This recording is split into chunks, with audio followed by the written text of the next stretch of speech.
Hello everyone, this is Atanur Dogan from Canada and my friend, they are Luan, Vice President of IWS Canada, and he is also second time he is coming and celebrating Watercolor Day. Last year this time also we were together. How coincidence, and welcome Luan. Thank you for coming. Welcome. Thank you. It's always good to be around with Arthur Dogan.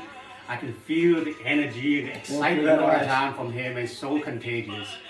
And well, I'll take this opportunity here to congratulate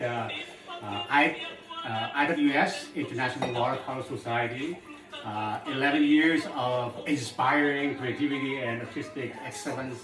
And I'm always so proud to be part of this society that is so dedicated to sharing and promoting talents of watercolor artists around the world. Your contribution to the world of art and watercolors are invaluable, and I'm so happy to be with you. And there's nothing better today than celebrating, and I wish there are many more years for us to celebrate the beauty and the diversity of the watercolor and all the artists that bring to life. So, cheers to... Thank you very much. Yeah. And welcome again. And we wish all the watercolor artists around the world very happy Watercolor Day. And we wish as many more years we will be together, all different parts of the world, and celebrating peace and harmony all together with our beautiful medium with watercolor. Thank you. Cheers. Cheers. Cheers. Happy Watercolor Day. Happy Watercolor Day. And happy birthday to IWS. Thank you. Bye-bye. Cheers. Cheers.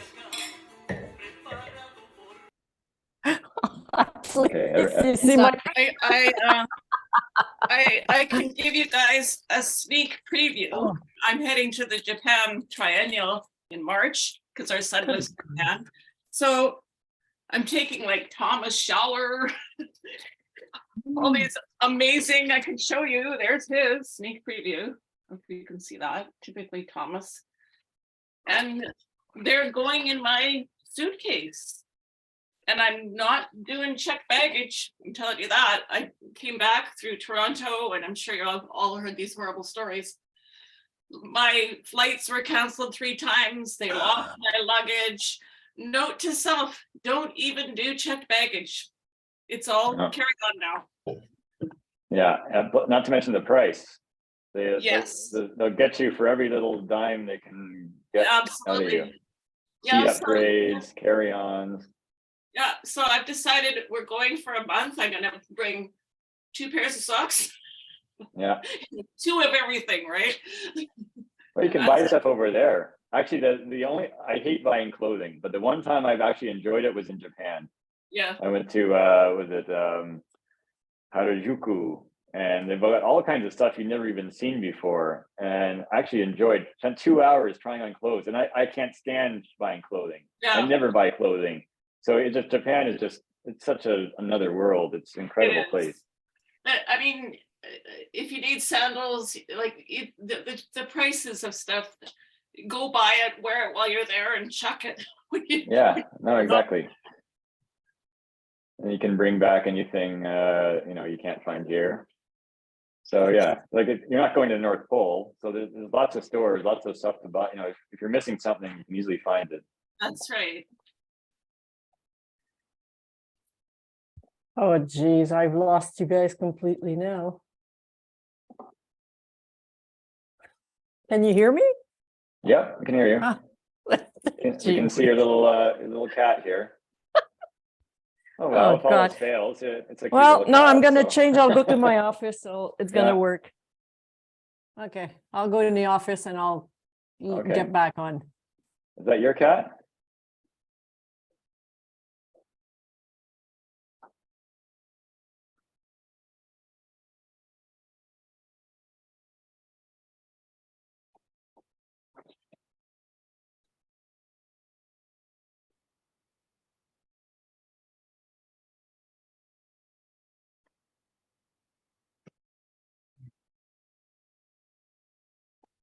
Okay, in 1 minute, it officially starts.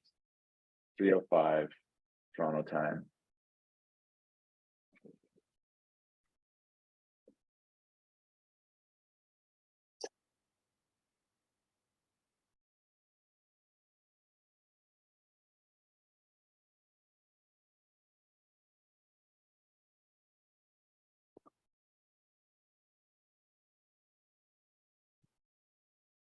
Okay, 3:05.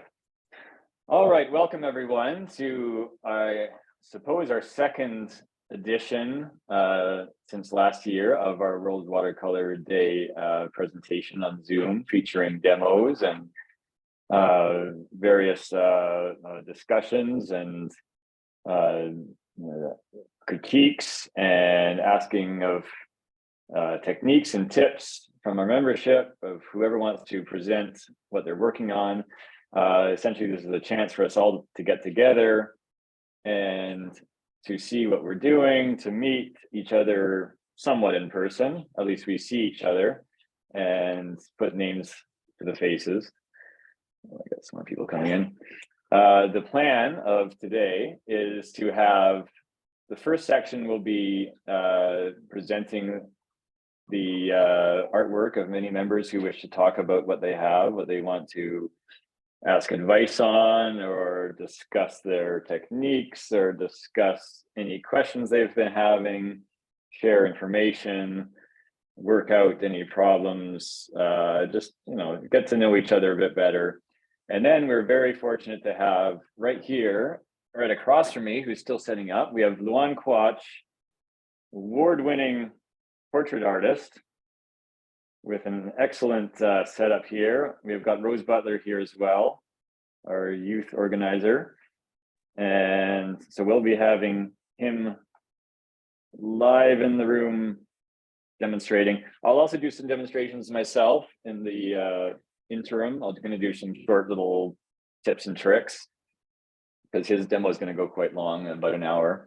And then we also have Natalia Outkina. We have a video from her that she sent as another demo. That's about 40 minutes. So to keep things moving, in the meantime, we'll have little discussions, and I'll give a few little tips and tricks of just things that I picked up over the years. Maybe it'll help people out with some of their work. But we're going to start off with presenting any work we have that we wish to discuss, want to show off, want to ask questions about how we can do this and that better. So I promised Adele, she was asking me this about a month ago, so she can go first because she was quite interested in having this option with IWS that we can present our work. And then from there, anyone else who wishes to go, just put up your hand and we'll just go in sequence. So Adele, do you have something you want to show us or want to talk about? Oh, I think you're muted.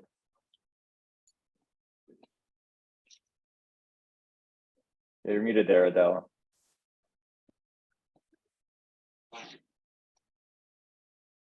Okay. There you go. Can you hear me now? Yep, perfect. Okay, good. So what I was interested in is kind of critiques of work, which obviously in this format is a bit difficult. But, as an emerging artist, I'm interested in what I can do differently. And I've never been formally trained. So often your eye is not the eye of another. I've taken many courses, but there's only so much time spent on critique. So I just like to throw that question out in general, whether on an ongoing basis, anyone is interested in having their art critiqued and, just getting on and sharing art and talking about it. So I'll ask that question first, and then I'll show you a few things I've been working on and hopefully get some feedback. Sounds great. Okay. Yeah, one thing I was thinking about doing is at least once a month have a day, maybe the last Sunday of every month, where it's open. We have a Zoom meeting, we open it up, for anybody who wants to discuss their work. It's a good way to keep people active and contributing and sharing their stuff. So yeah, that'll be another thing we've got in the works. So a lot of things, a lot of things we're working on. It's quite busy nowadays. So yeah, definitely that's high on the agenda. Okay, good. All right, so I've been participating in this 30-day challenge, which is really quite a challenge because every day you've got to produce a whole painting, and it should be plein air. So plein air can be a still life as well, but I find, you know, it's a real challenge. I also went on vacation, and painting on a beach with, you know, your friends around you, all drinking beers and people walking up and having a look at your art is entirely different than working in your studio. So, you know, just learning the ins and outs of plein air, I think, is interesting. And I did participate in the Bella plein air this year, and that was fantastic. So if there's any other people that are in the, you know, Simcoe, Muskoka area that are interested in doing that, that would be great too. So I'll share my screen and hopefully you can see these. Let's see if it's the best way to just share the entire screen. I'm not sure if that, let me know if you see this. Yep. Or do you see my entire screen? Mm-hmm. Okay, good. All right, so this is one I did the other day. It looks way better on Pinterest. It's funny how when you have a small thumbnail, your art looks better. This was just trying to capture the light that was coming in. My screen is blank. Yeah, so is mine. It's just white. Mine is white as well. It's the full screen, but it's white. We're not getting your picture. Right. Yeah. Okay, so I wonder if that's, I clicked whiteboard or something. Let's see if I get rid of this whiteboard. Can you see it now? Nope, we see you full screen. Mm-hmm. Okay, let's start again.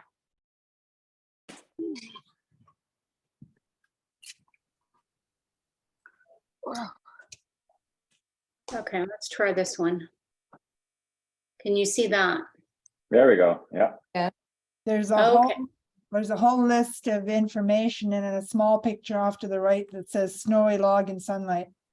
Right. Okay, so we're good. All right, so this was, the objective was to try and show the light through here. Can you And make your picture bigger? let's see if I can. Is that better? No, I'm getting a full screen of all your list of your paintings and the date you modified them and so on. And only to the far right is a Double click that band. file. Real quick, yeah.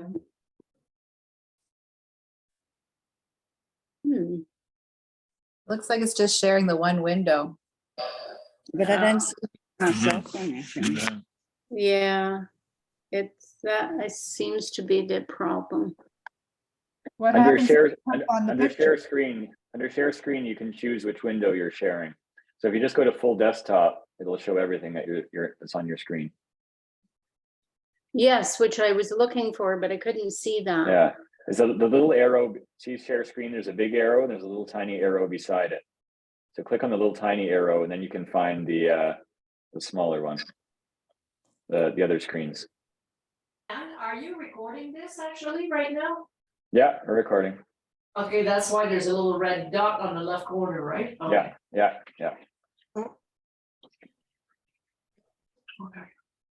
Okay, wait a second.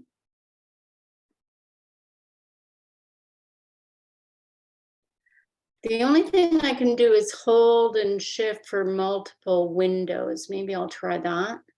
It doesn't give me the option to share my whole screen. I Oh, know there you go.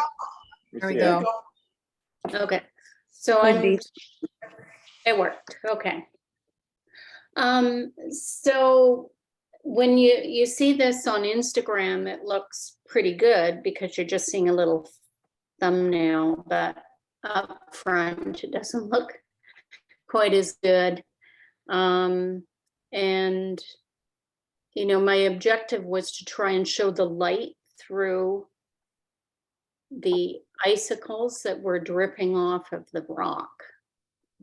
And also to show, you know, a fair amount of contrast between the light and the dark. Any suggestions on this one?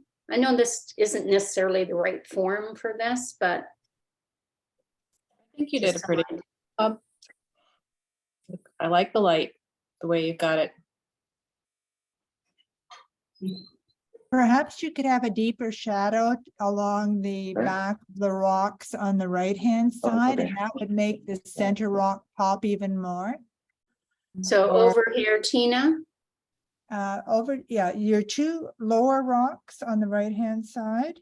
If you could Yeah. maybe just deepen the shadows a bit on those, on the rear side of them. You don't have to deepen the whole thing if you don't want to, but you could. And then that would just pop the focal point of your main rock. Okay. Could also deepen the shadow in front of that main one. That darker blue you've got there is good, but you could use even a darker pigment. Right to- here. Yeah. Okay. Perfect. I like the way on the main one, how you've got the snow and the icicles dripping down, and you've yellowed the snow and browned it a bit to make it look like it's more transparent. Mhm. Yeah, looks good. Thank you. Okay. How about another one? I'll do one more. So this one I did for a friend, and they're a new couple. Can everyone see that one? No. Can you see it now? No. No. It says the screen sharing is paused. I guess every time I go out to find her, it pauses it or something.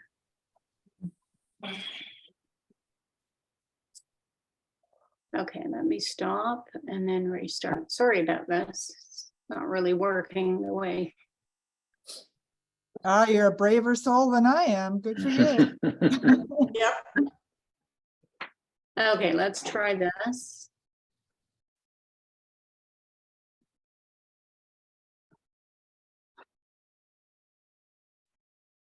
Can you see that?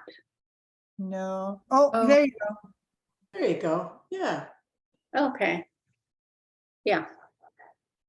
So this was a new couple, and I have never painted a night scene.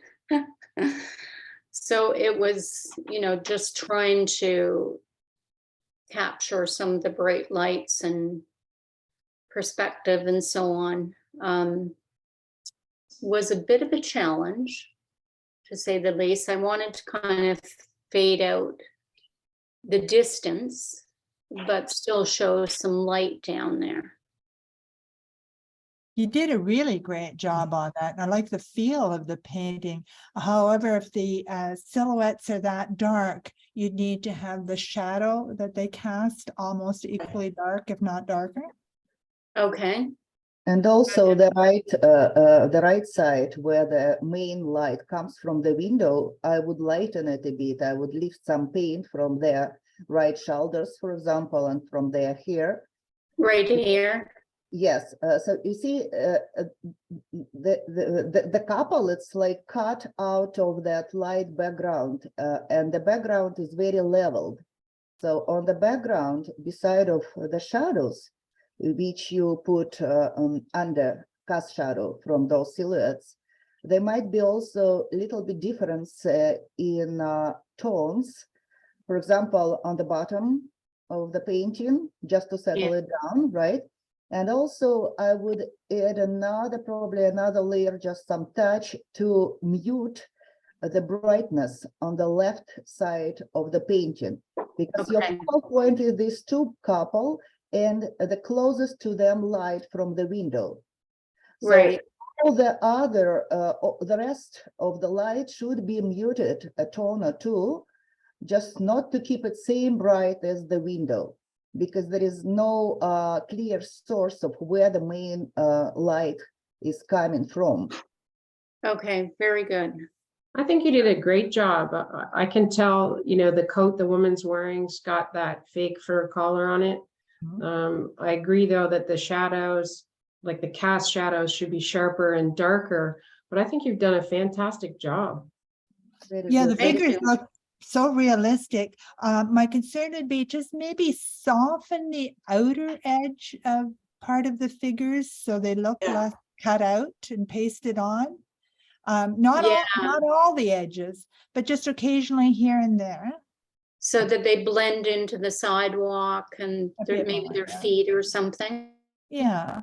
Yeah, just so you can see that the light is coming in around, especially his pant at the bottom and his shoe. That looks very flat to me. Just a little bit that, you know, because when you have a curved surface like the leg is and the pants, you would expect the light to just bend or just present itself a little bit around the edge of the pants and maybe where the shoe is, where the shoe meets the pant. Like you would expect the light to maybe just zip in around there a little bit more. Right. Yeah. Okay, this is really good. Thank you.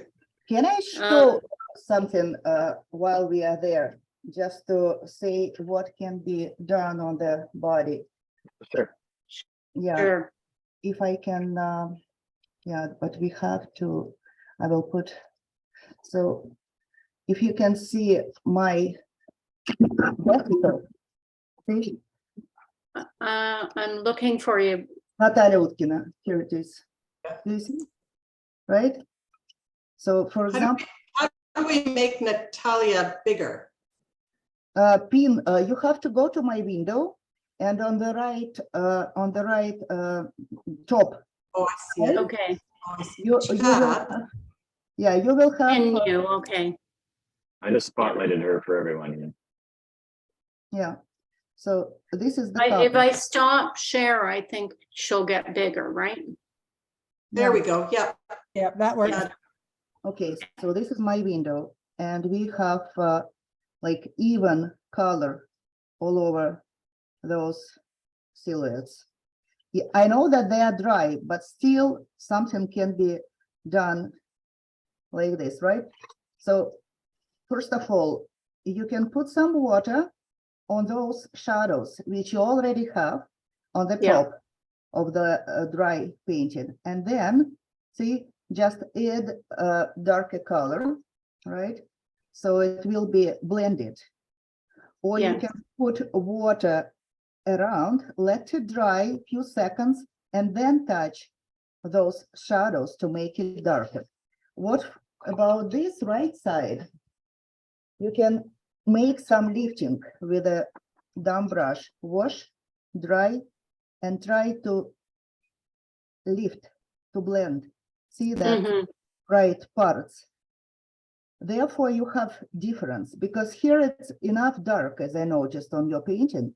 It's dark enough, so you keep this left part more dark, while the edges, like some light can go from the head and you can lighten a bit. Of course, it's easier to do with a fresh paint, but even on the, like yesterday, I was doing some painting for today's demonstration, and see, even this paint can be lightened a bit. You can break it. See, you can break this border, which is very sharp now, just to make it lighter. See? All right, good. Sorry. Thank you. Good. Appreciate it. Thank you. It's always good because we're artists, we're visually learning, and it's really good to actually see it happening. Yeah, I have two cameras.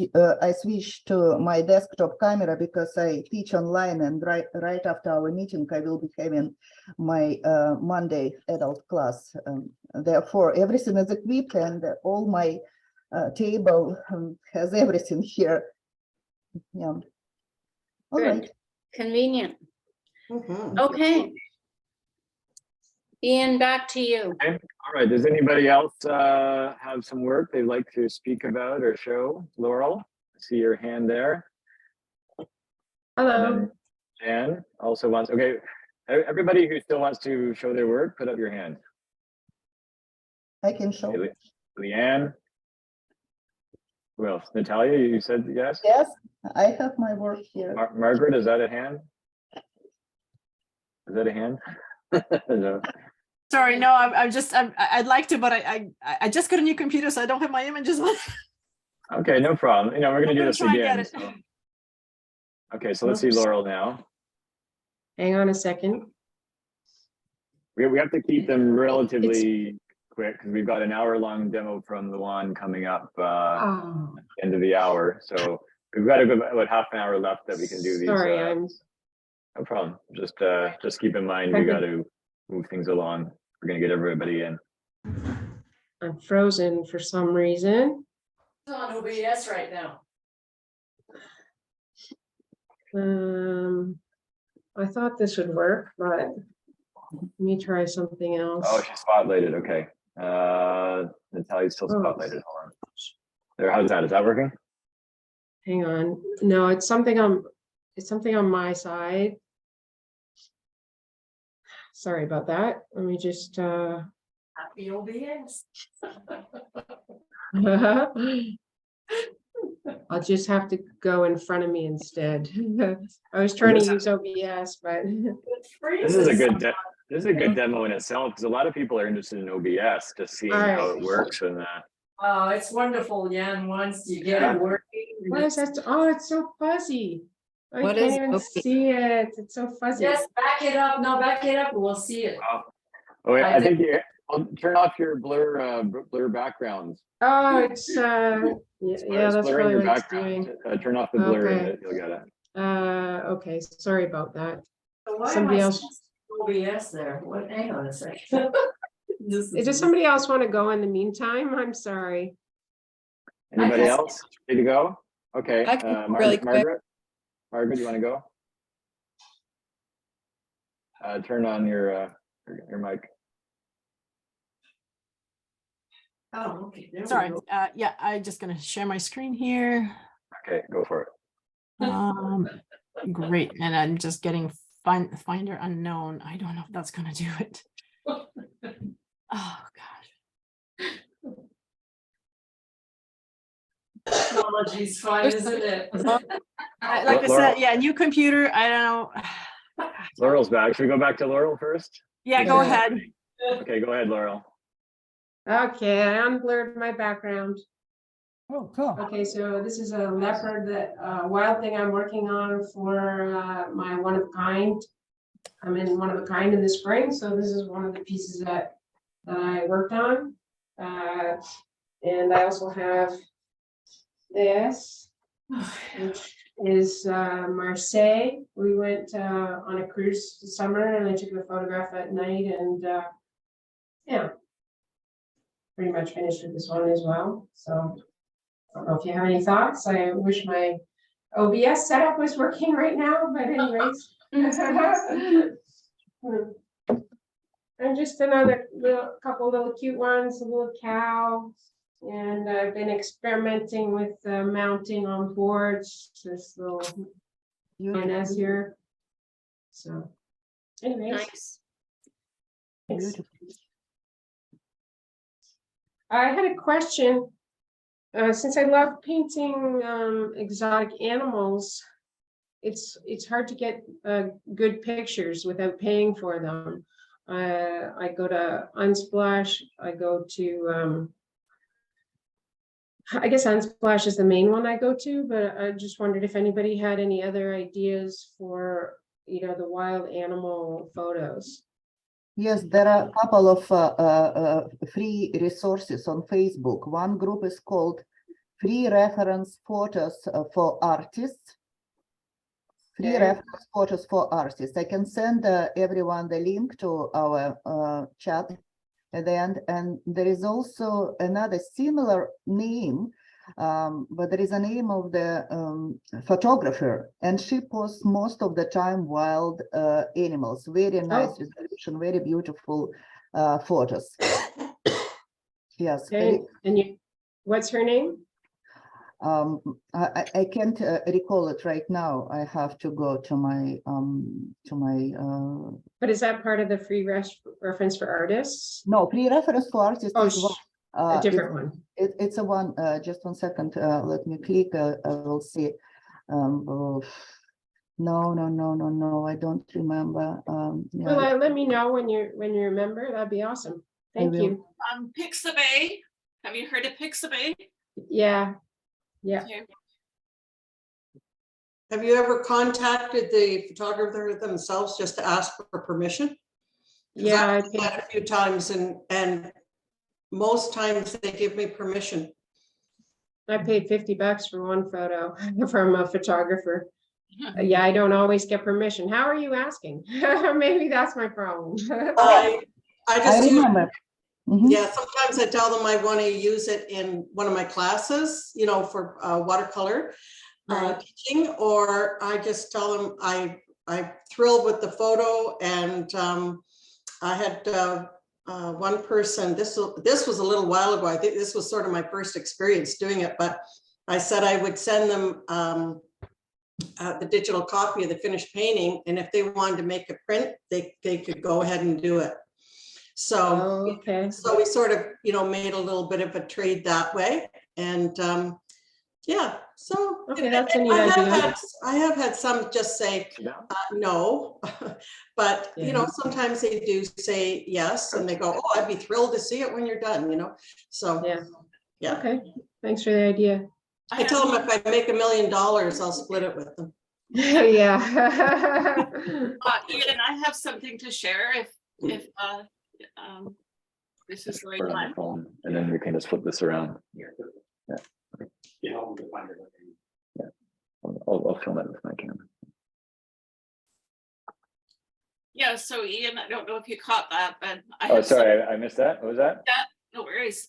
I'm going to introduce myself too. I'm so lovely to see everybody, and I want to know where everyone's from. So I'm Peggy Burkowski from British Columbia, Vancouver Island, and it's not cold here today. But I thought it'd be cool. Some of us have been called upon possibly to adjudicate work at times, or we might want to know, well, what are they looking for if you're doing that? So I do have something that I could share that I found so helpful for myself about what are juries looking for. If you'd like to know about that, I can share it. I can send it in links. I can share my screen right now and show you. It's not too elaborate. I think I can. I think I can share my screen. Yeah. So here's an example. These are all little thumbnails of some work that was sent to be juried. So I hope you all can see that, but really we're breaking, this is what's really going down, is that there's these three, I don't know, genres or categories. So the first one would be the analytical side of things. You know, how was it designed? How was it composed?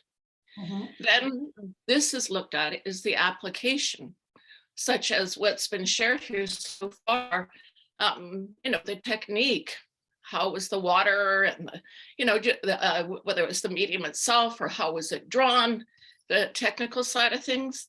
And then lastly, the mood, the aesthetic, overall aesthetic feeling. So I hope that's helpful because, you know, we want that confidence when we're submitting work to do that little check with ourselves. Peggy, may I ask you a question? Sure. It's Christiane from Quebec. Hi. Hi, nice to meet you. Nice to meet you.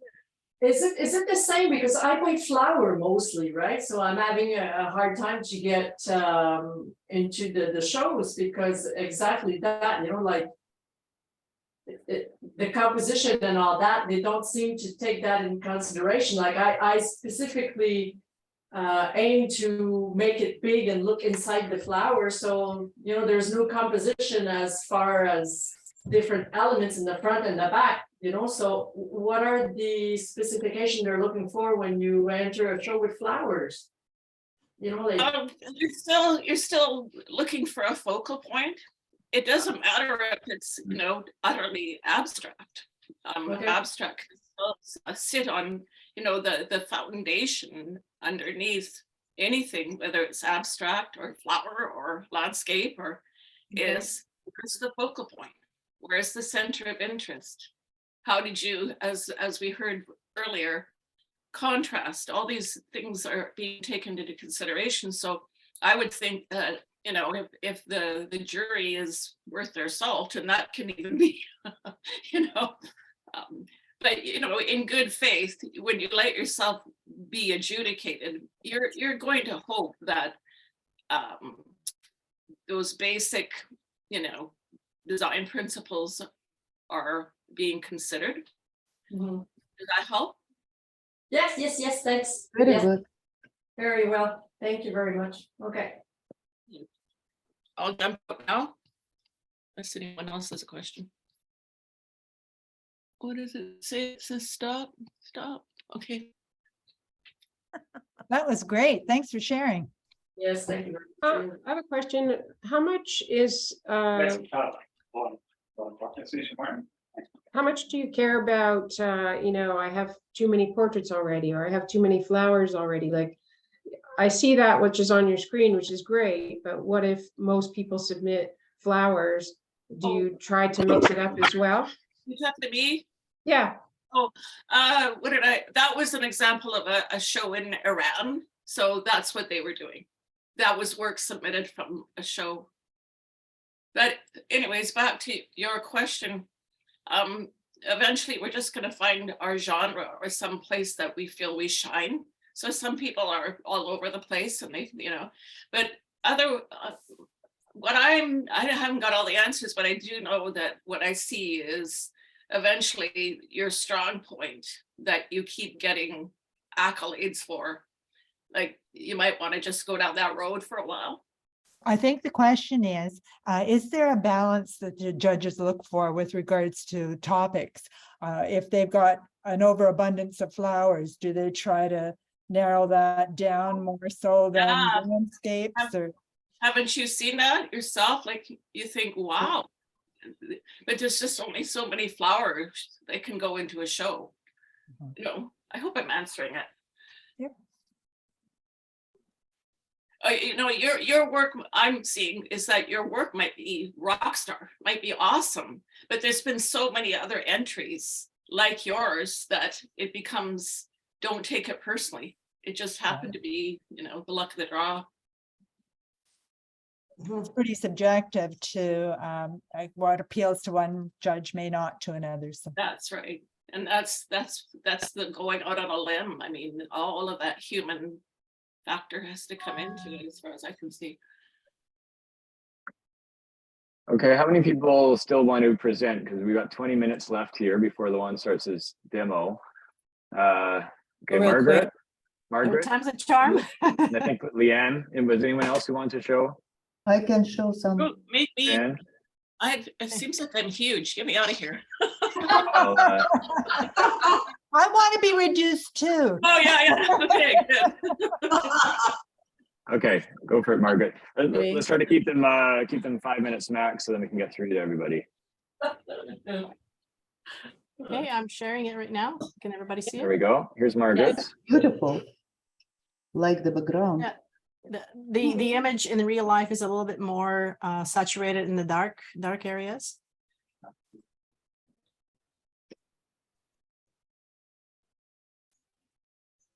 Beautiful. No, it's just beautiful. No, thank you. Yeah, I like the combination of the flower and the background are the complementary colors. I like how the pigment is glowing. Yeah. It's literally the pigment itself that you've used is glowing. Yeah, that's what I was going for. Thank you.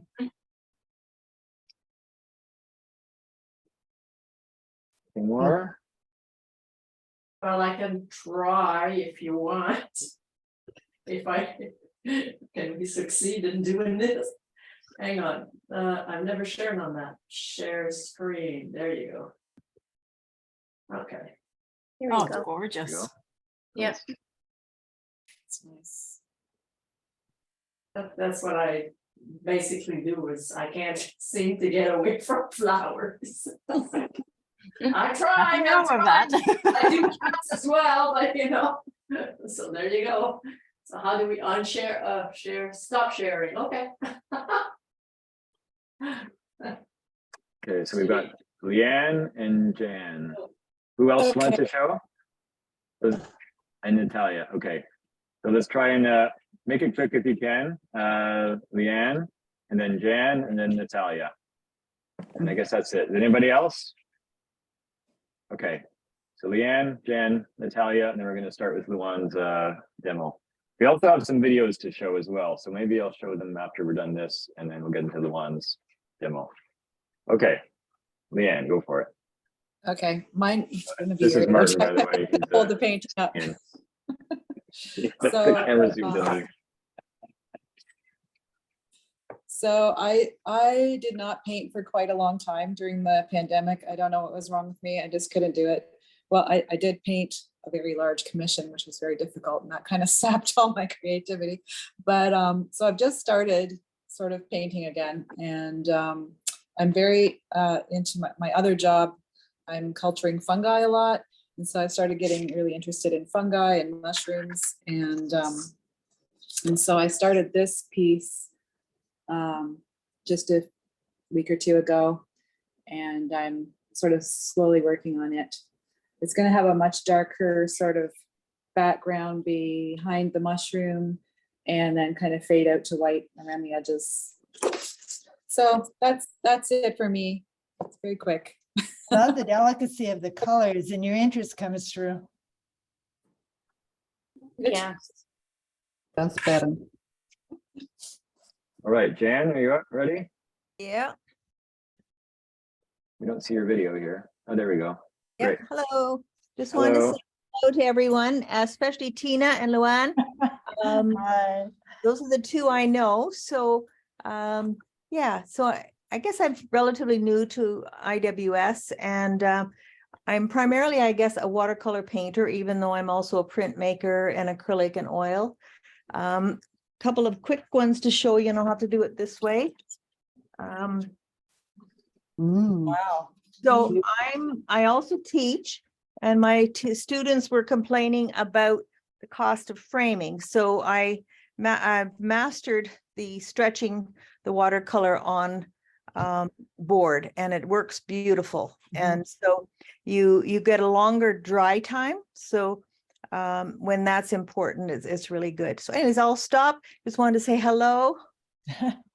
Looking forward to the rest of the presentation today, and Beautiful paintings. and also meeting you guys. So okay. Great. Okay. We have Natalia. We also have Karen Lay who wants to share as well. So let's, Natalia, would you like to go now? And then we'll have Karen, and then I think that's about it. Yep. I just have my paintings close to me because it's my workstation as well, my living room. Therefore, oops. The host was spotlighted. Very good. So this is one recent which we were doing with my students. So for my students, it was done for my students. We are going through the portraits all this month of January. This is the largest size. So it's more like Oh, I love the color on, I love the light on her face. yeah, that's why I chose this photo. It's one of my students, and her mom sent me the photo, and I really like this contrast between light and dark areas. Then this is my grandson, Vincent. And it's done from the photo last July at the cottage. We were celebrating his 1 year old, and there were peaches. So I found it nice, took some photos, and that's the painting. This is bad copy of the painting which was sent to Japan.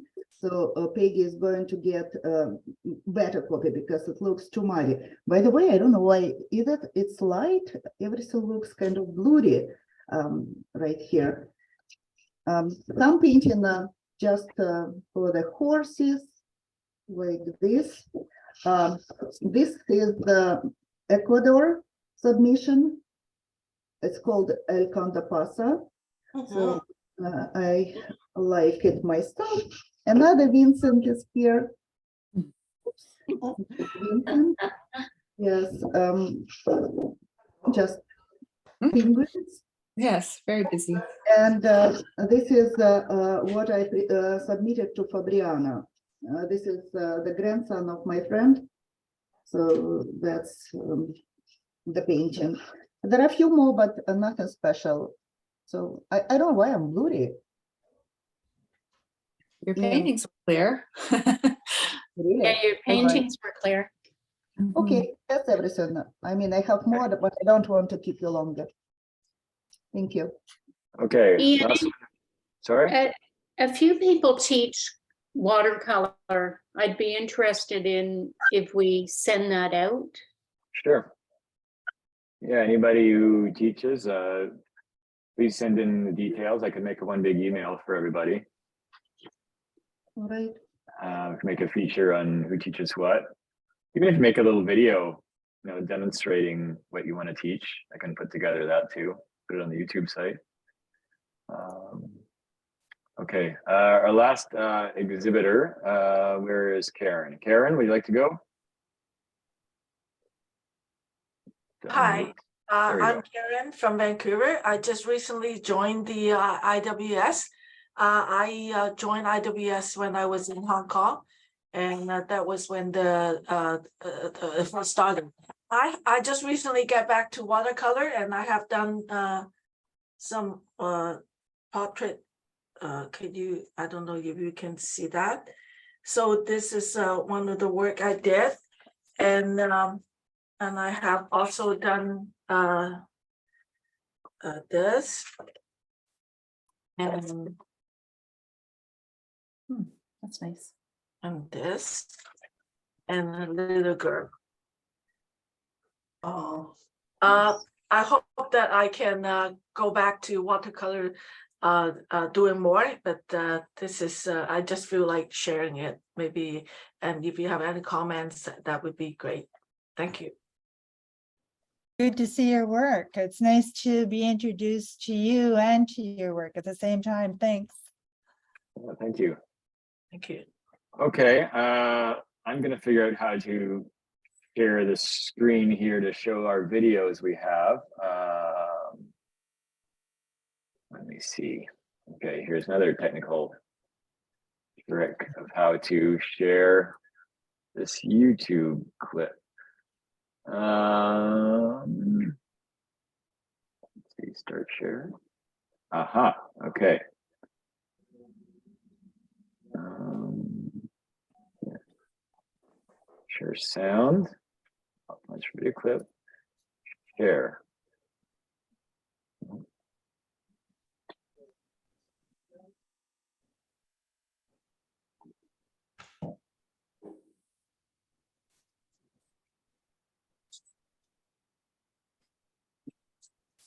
No video? Chen about the. Okay, it just Video? started. Is that working? There's no video? Now video. Okay, here we go. Let's try it again.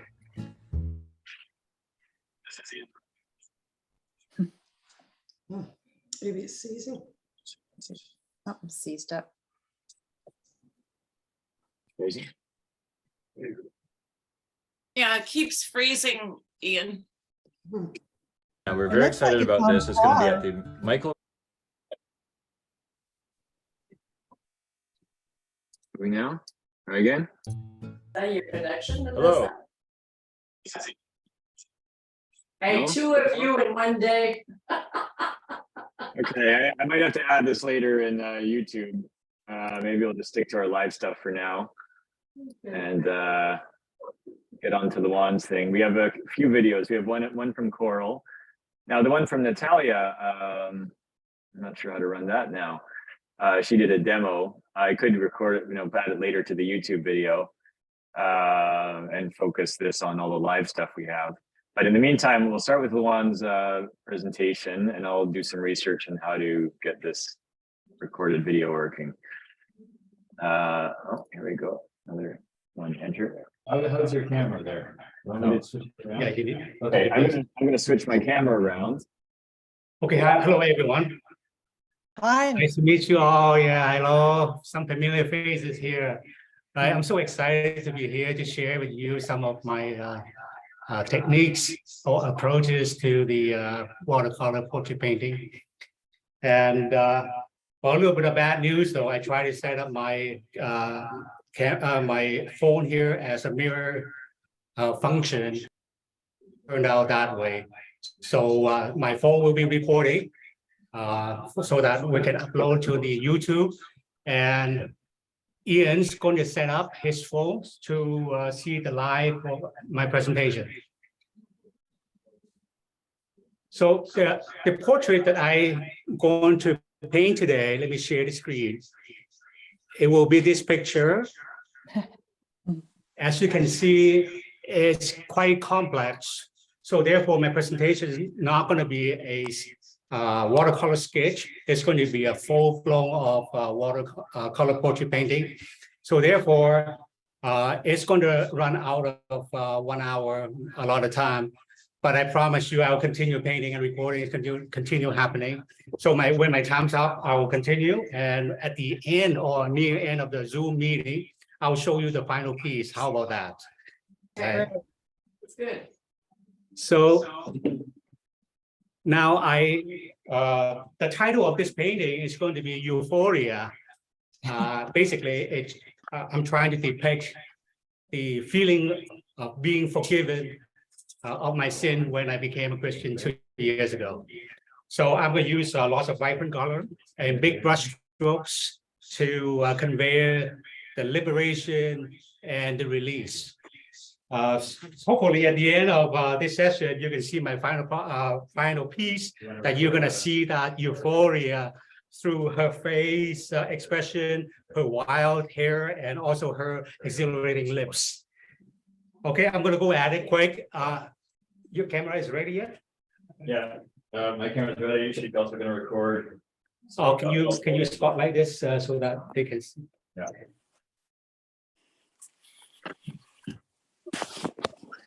Okay, well, this approach, I'm going to go from dark to light because of time.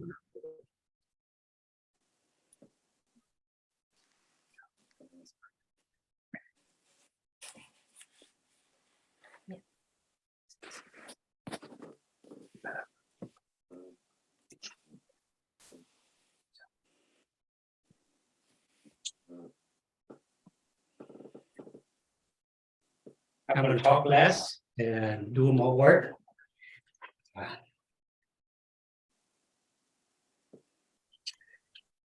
And when we paint watercolor, we need to let the brush to dance because we're going to have fun after all, right? Recording now.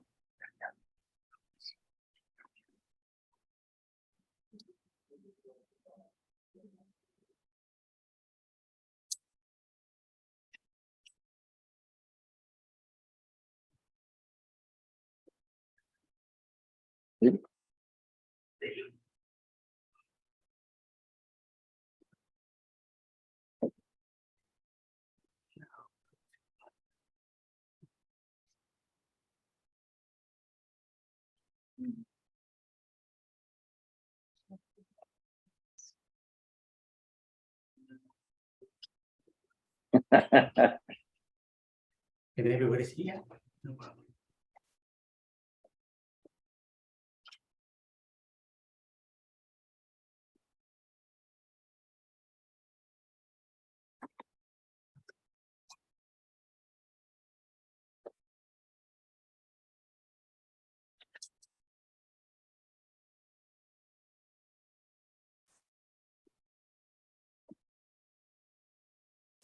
What colors are you using for her skin tone? Well, I would have trouble answering that because I don't go by skin tone at all. I go by when I see if it's cold, and I give cold, if it's hot, I give hot. So all the palette I have, I treat yellow, red, and blue.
How do you choose what color to use? Again, it's cold or warm. So the cooler color, I got more blue. And if it's warmer than the blue, then I'll get green. So I look for the values instead of the color itself. So it could be any color on any ink. Exactly. Also, a lot of my painting, it ends up with the color of my choice rather than the color of original picture. Yan, can you hear me talk? What was that?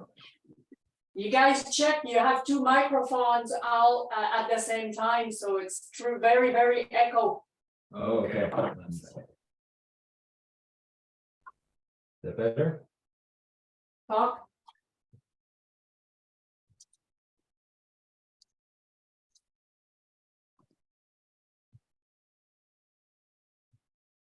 Luan, do you paint on dry paper or did you wet it before?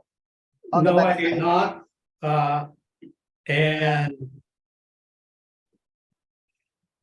And it's, again, it's not a fixed formula for me. Sometimes I want to do wet on wet, sometimes I do wet on dry. Just because this picture here, the skin tone, everything's so dark, the whole thing is so dark. And if I use wet to wet, then I have to build up the darkness. But that's why I start with all the black color. So it establishes the darkest dark for me, so that I can control or get the value a little bit better at the beginning. Really not easy to hear anything, too much echo on the background. Yeah, it's hard to understand, yeah. And when we do this, don't try to get scared. It's just, after all, it's just a piece of paper if something go wrong. I think it's because there are more than one microphone on. Yeah, Ian, you are not echoing, but Luan is. So I just go around making sure that, hey, cool, hot, the way I want it. It's get the very right difficult value. to hear him. You've had quite The a rest few I don't awards really think lately, about. haven't you? You won a What paper are you using? second place and, It's Arches 140 pounds rough. I guess it's part of the thing I need to. Even when Ian speaks. Oh, your work is excellent. So. You don't seem too concerned Yeah, with some of your well, he lines wasn't drying echoing. because it looks like Now you he can is. kind of bring them back to life and Both soften of them are again. Is that echoing right? again. Yeah, and that's, if under paint or beginning painting, if we too restrict ourselves, then it will lose the vitality of the watercolor. right? So at this stage, as long as I got the mood, and the mood today is euphoria. So, you know, I'm thinking about how happy I am, like, you know, especially 2 years ago. So I'm trying to still picture that in my head. That's when I like it.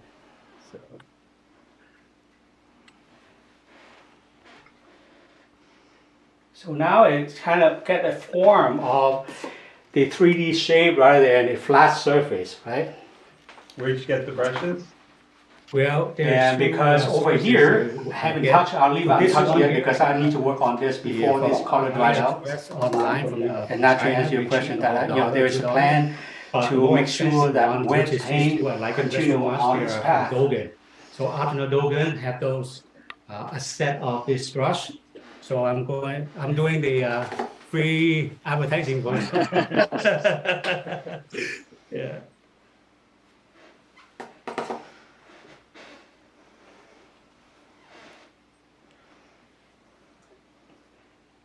If I feel like I need more of different color, then I just go ahead and change. What kind of paints do you like to use? The brand? Yeah. Well, Daniel Smith and Winsor Newton. Here, another free advertising.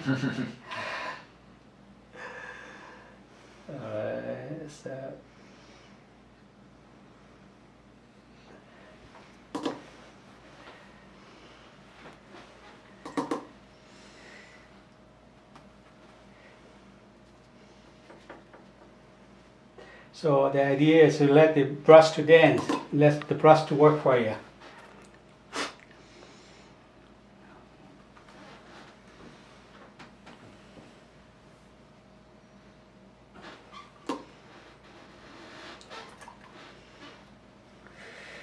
And cast green lights there, so I'm going to do this.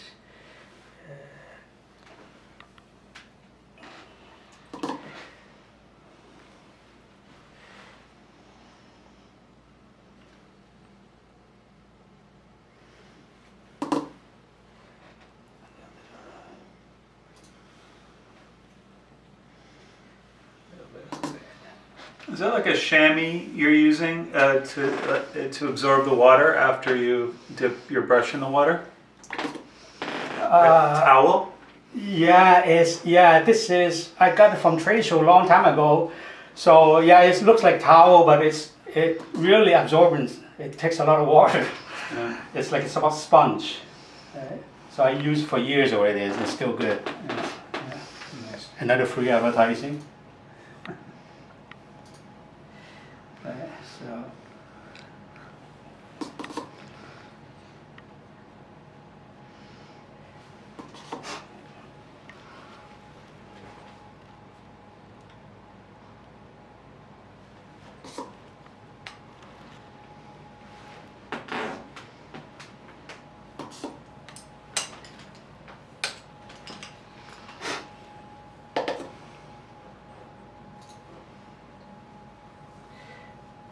You must be very tired, Rose.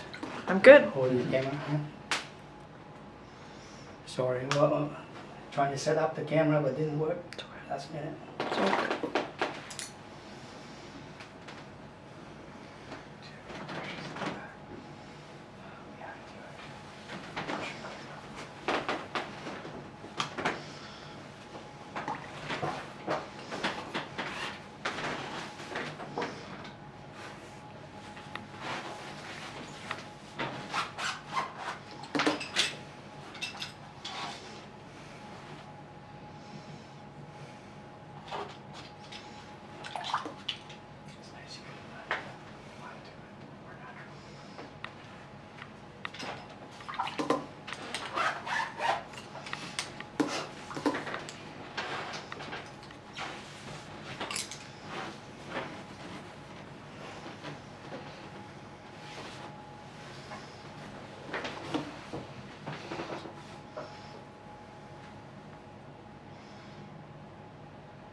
Could you have achieved the same thing if you had sprayed the paper and had it wet to start with? Absolutely. Then the amount of paint you put on has to be a lot more intense than what I'm doing. Mm-hmm. Right? Oil, because when it dries, so we lose that value. Yeah. Yeah.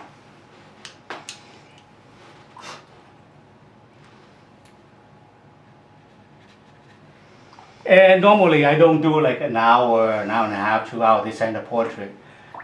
I take long time to do one portrait, not because of one session. I do a lot of multiple sessions, and each session is only half an hour, 45 minutes.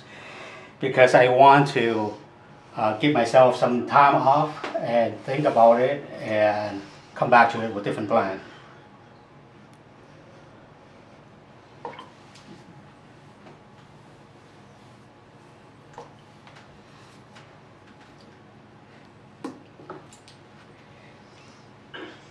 Do you find if you push yourself and do something super quickly, you might achieve sometimes surprising even results that you like more sometimes?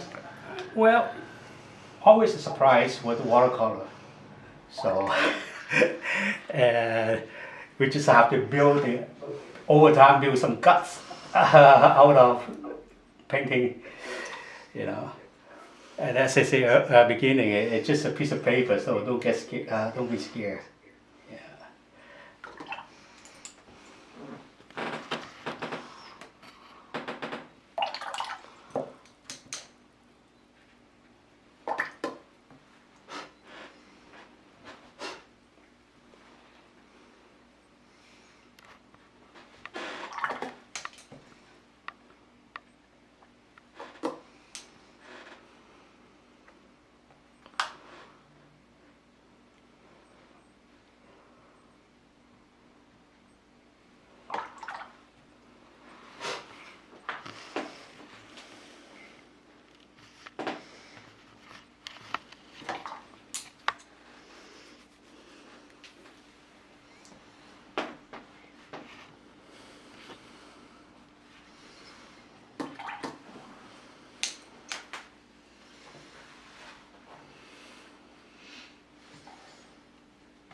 Are you tired? No, I'm okay. It's okay. Looks like I'm gonna owe you a coffee or something, you know. I don't think the footage is gonna be usable. I'm gonna make a YouTube video of this later, so I'm sure I want to talk down. Couldn't you have logged into Zoom off of your phone? Let's see.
mess it up a little bit.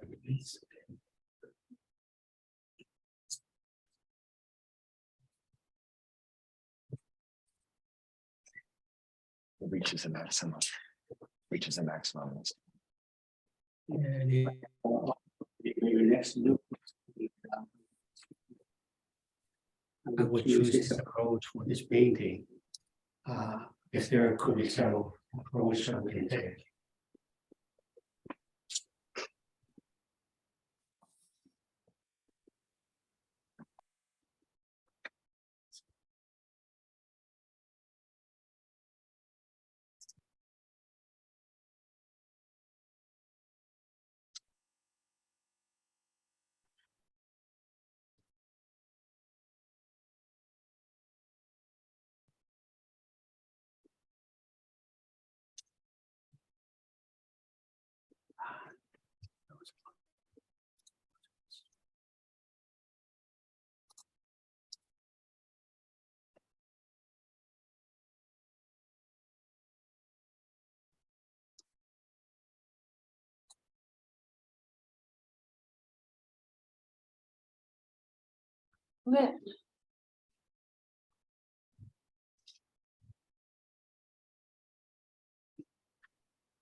Well, splashing, give it splashing. It's okay, it adds character. It's okay. Well, if it's going to run, I'll let it run.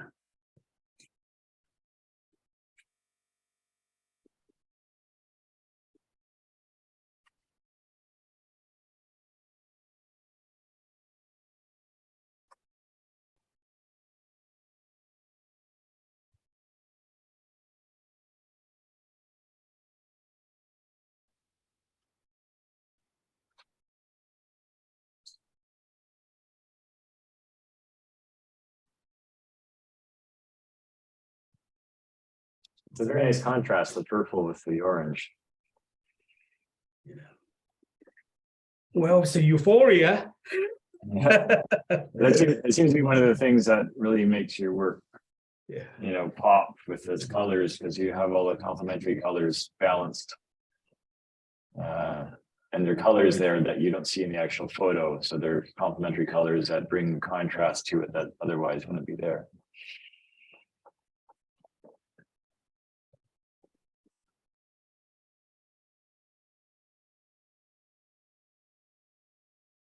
So this is where you get the lights and sharp edges. So the entire piece must be use this sharp edges.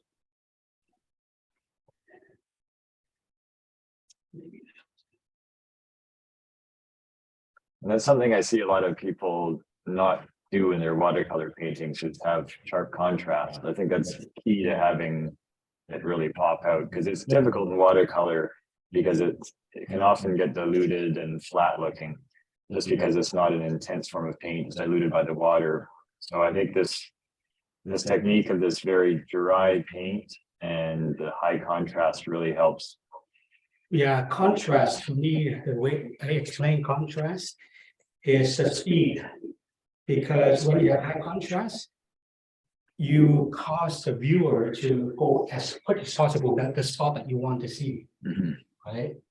So therefore, you look for the volume and as an artist, you can control the rhythm of their eyes, how they scan through your painting with the contrast.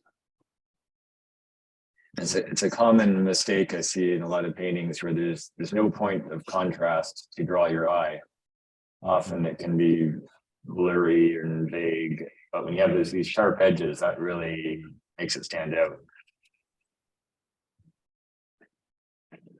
You're using quite a bit of pigment on those. I think that's something that a lot of artists don't necessarily feel confident doing. They just as much pigment as you're using, but it does create that saturation, which is really nice. Right. Yep. Oh, I just came back and boy, do I love that violet in the hair. Oh, Yeah, we can get some more discount today out here. I keep saying I'm gonna put a little streak in. I'm just not brave enough yet.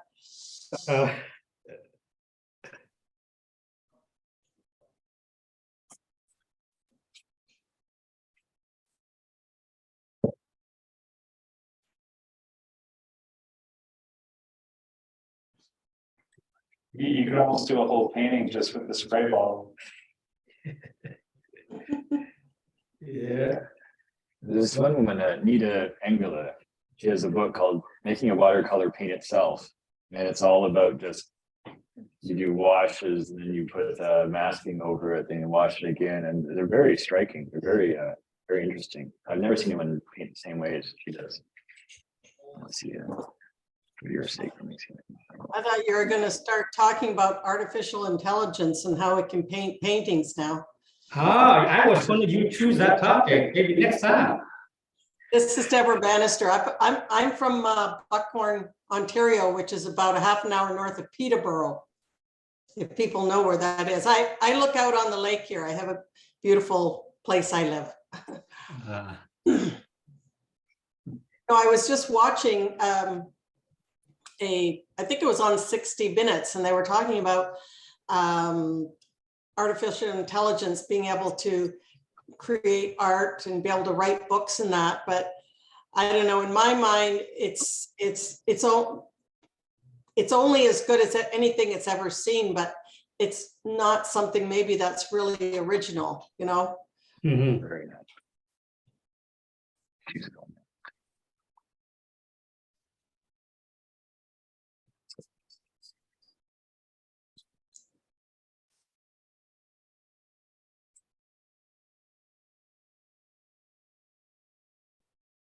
Yeah, this is quiet. Yeah.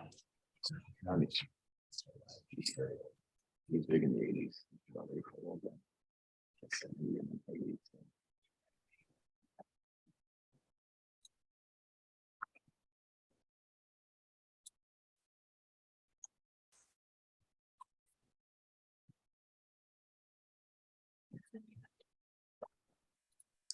Hi, Luan. This is Celinda.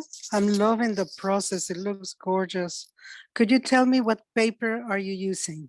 I use Archer's block, 140 pounds, rough.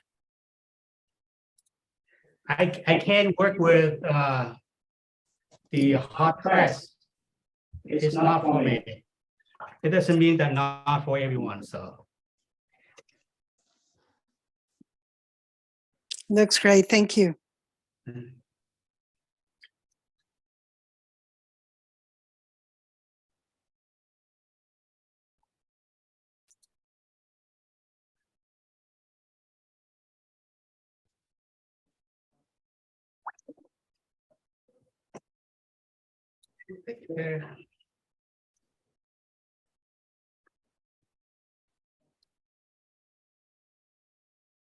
Hello, Master. Could you please tell me what is the brand of your watercolor? What brand of paint are you using? What brand of paint? Yeah. I use mainly Daniel Smith and Winston Newton.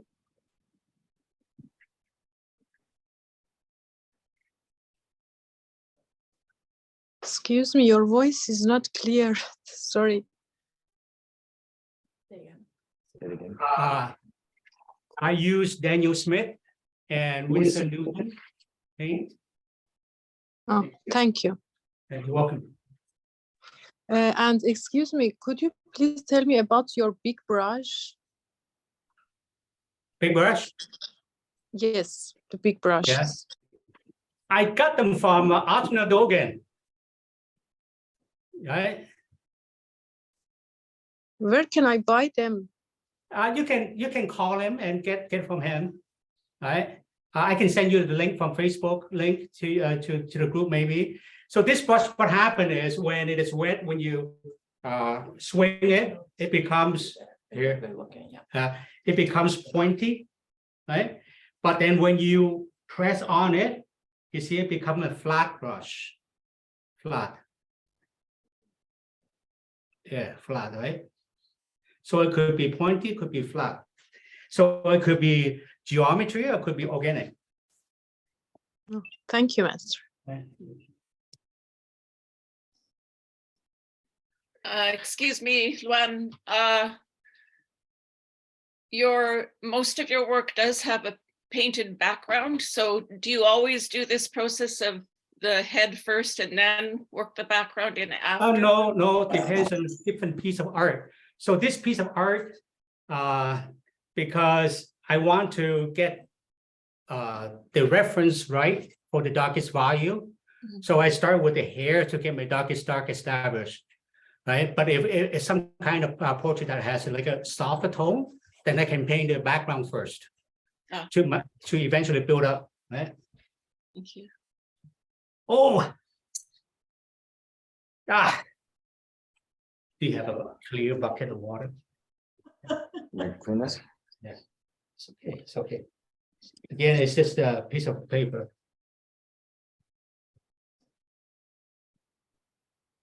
Accident occurred. Yep. Okay. Oh, no, another personalities. Yeah.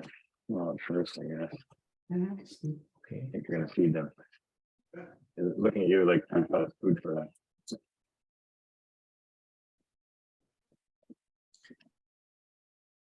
Perhaps that's part of the euphoria. It's unexpected and, you know, it doesn't really matter. Yeah.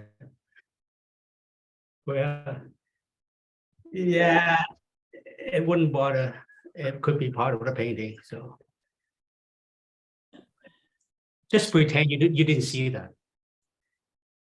Actually, this is good because we can see how the master fixes things. That's right. Way to go, Tina. A good point. Yeah, it's okay. It's okay. We'll fix that up. We'll get a piece of a strand of hair or something to land on it. So now I do the eye a little bit. So every time I do something, I don't do just a hot color alone. I always include hot and cool color.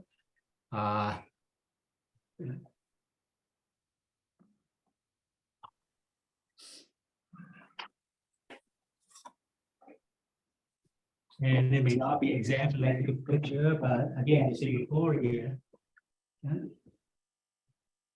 So next time when you paint, you select the title that you get your excuse way out.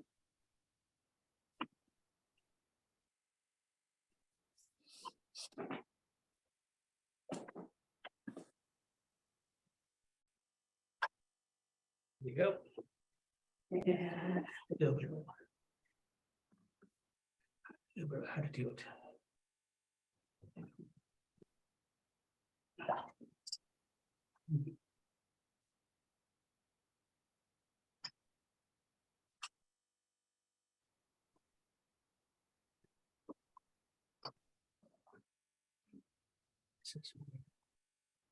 See it, so I'll fix that up.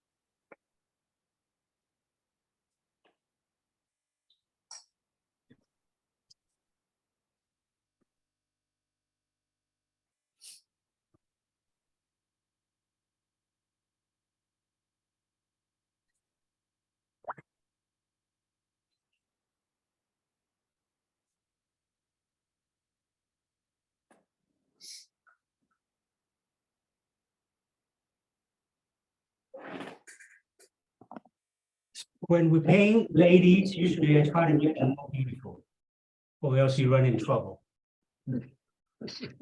Oh, say that again. No. You're already in trouble. I know, I can feel that. So What do you mean, not beautiful already?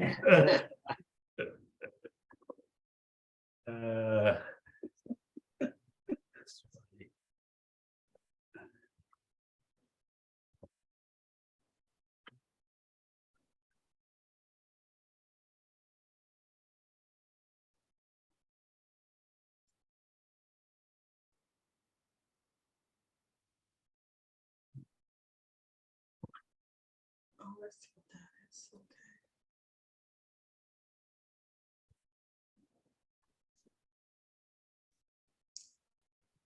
Excuse me, can I ask a question?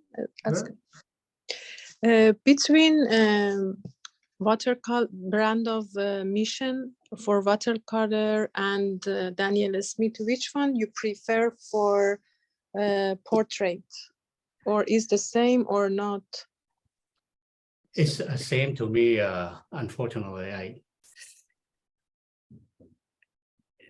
I don't know. So whenever it's on sale, I'll take that one. Very, very practical.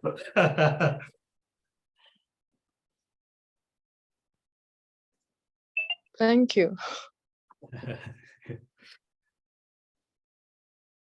I think I'm not in the level yet that criticize certain brand. You know, if something wrong, it's more of the user himself or herself. So I blame myself rather than the painting. I don't really have any preference. If you're not at the level, who is at the level? Good one.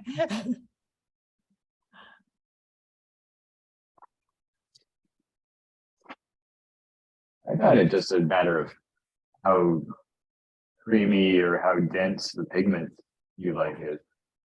Personally, I like core just because it has more dense pigment, so it lasts longer and it's more intense, but it's just subjective, I guess.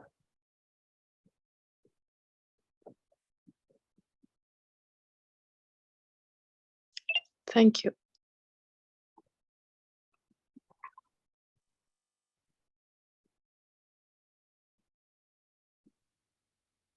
So how much time I already use? It's 4:30 now, so if you go till 5, that's fine. How much more time do you have on it? I don't know. Can you do it in half an hour? I know why you lost. Oh, we can try, you know.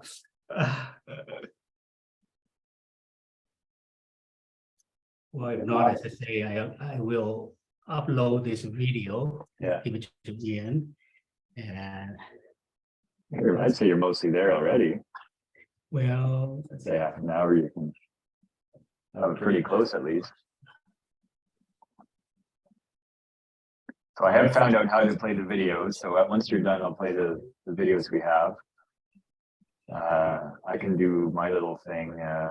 I'm keeping it short just because we have yours and we have Natalia's videos to do. I'm just going to show a few little studies, not a full painting.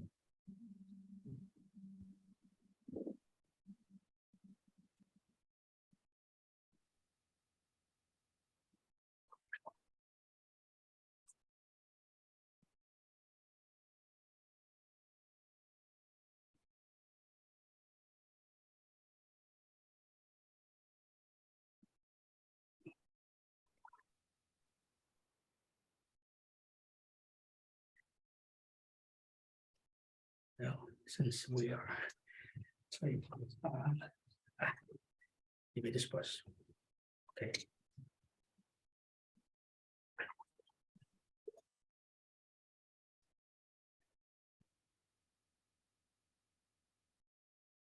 You answer about the background, and I'll do the background for you.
It's a great little effect when you have the flicks of paint come out. Yeah, you like that? It's a nice, More. yeah, it makes it, makes it more, makes it more loose feeling. Oops. I remember Atler saying once, when you do a demo, you have to be flicking paint everywhere, it has to be big and it has to be moving around and lots of excitement.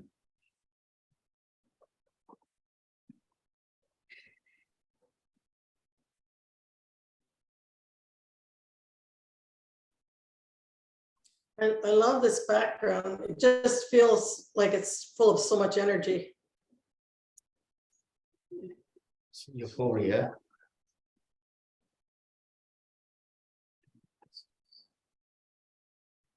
That's a 6, 5. I've got 3 videos. I'm going to do a little demo, and then we have another video demo.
How long did you spend on the pencil drawing and how did you do it?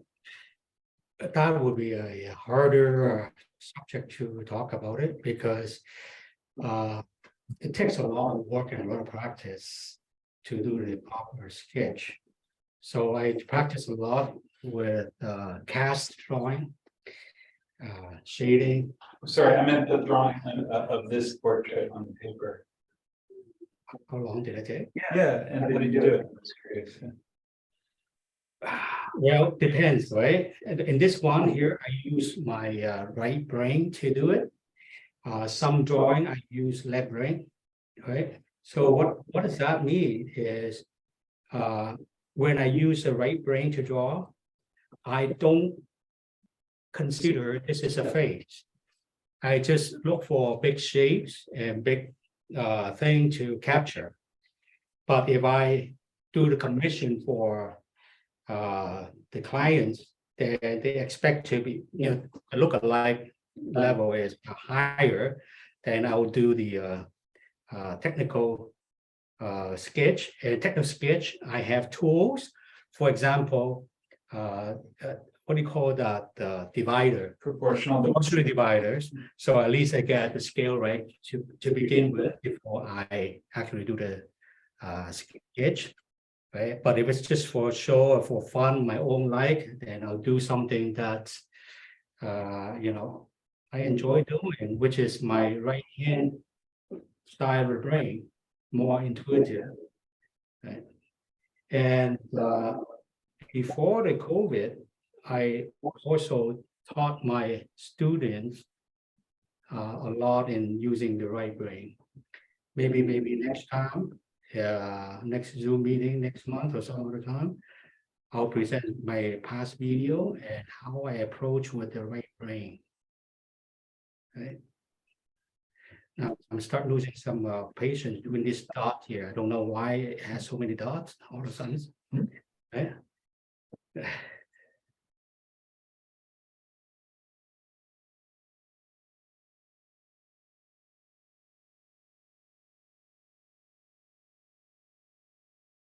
Yeah, portrait is something I really enjoy doing. I love it. And as a matter of fact, that's what I do most of the time. I don't paint other stuff than portrait. So,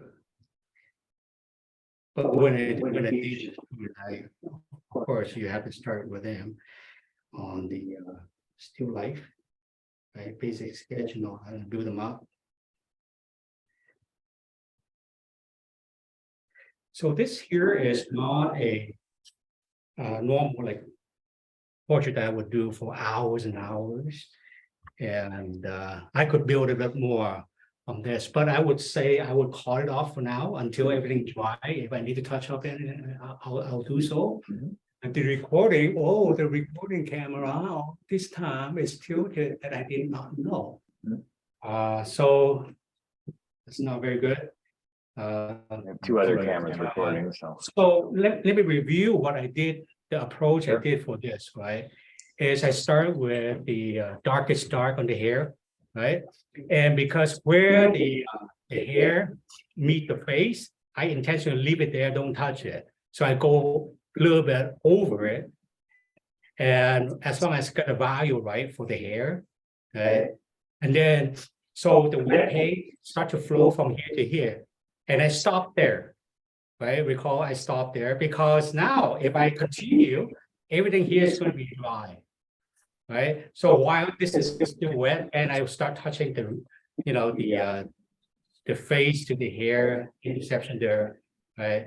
So until I got this part right, water part here, and I will leave this part to the last because it is by itself. This piece here doesn't require that continuous flow, right?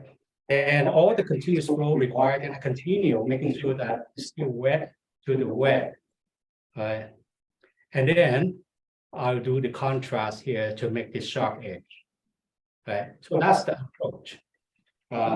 Otherwise, there could be many other approaches. You start from light, so slowly to build it to dark, and that's very hard to do because you could end up with so many layers.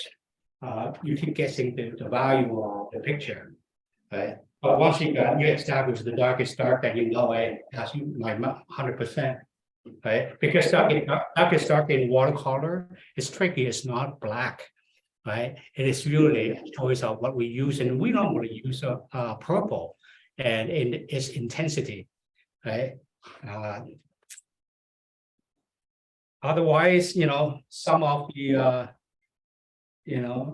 accident happened today, right? And if I continue now, I would give a little bit more of the clear, better knowledge distinction here, and also better knowledge. I hope that you can see this. So at the end, put this to the painting. See. I think it's frozen now. Looks like again.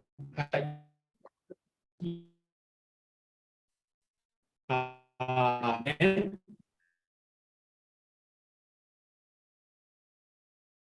That's good here.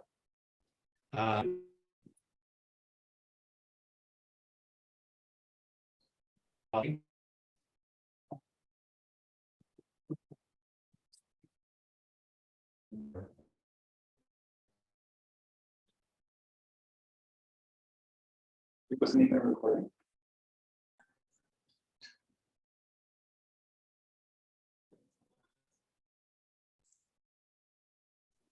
Looks like we crashed there, but we're back up again. All right, so he was just, let's do that one more time, the summary of the painting.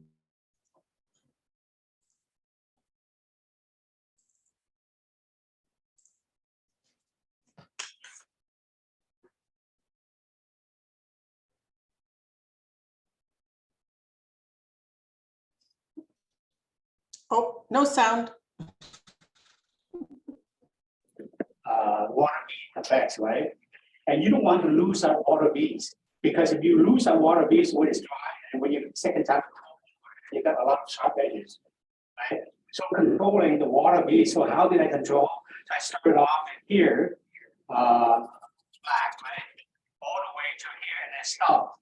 And why I stopped it? Because the end of this black here, I have some water beads. So I use the skin tone to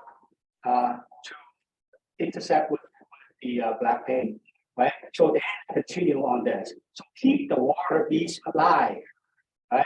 All the way to stop. So basically stop at eyebrow, and I come back here, continue with the water beads, right? And continue all the wet paint as much as possible. So it's a smooth transition all the way to the neckline, right? And on this side of face is on its own island. So I worry about that at the end. Right? So once I got all this flow properly, then I want to watch the side that I stop. Right? The water beads may dry. So I come back here, immediately start there and continue. So there's a continuous flow of the watercolor. You don't want to break. So the strategy is very important, although when you paint, it's more intuitive. Before you approach the painting, there should be a design of your game, right? When to enter and when to exit individually, right? So to go back to the points, other people would say, well, why can't you wet the backside and do it wet? Yeah, you can do that if you are very confident and you can finish in one session, one go. But my life is so busy. When I get back to the watercolor painting, I was still working full time. So I get called anytime 24 hours. So I can't commit myself more than half an hour. So every time I get to my paper, I have to design, hey, where should I enter? Where should I exit? Right? So I come back that many times. Right?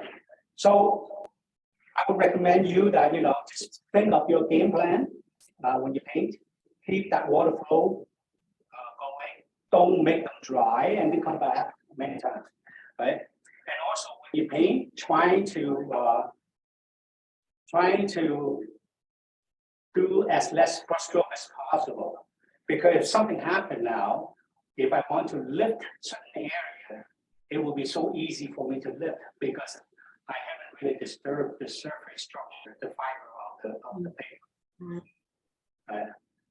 So that's all I can share today. So next time, hopefully the recording of this actually, if I actually did record, you see it. The other time of Zoom meeting, you can see me again. You can raise some questions. Right now, do you have any questions?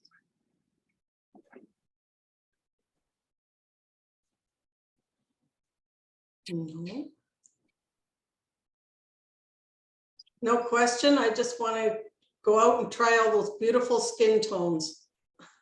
They were beautiful.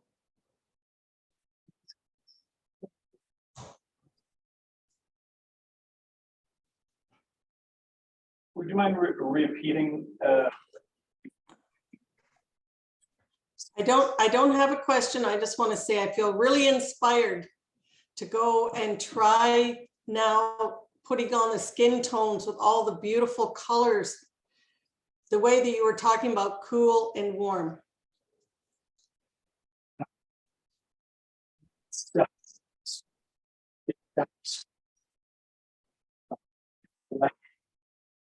Different beside us.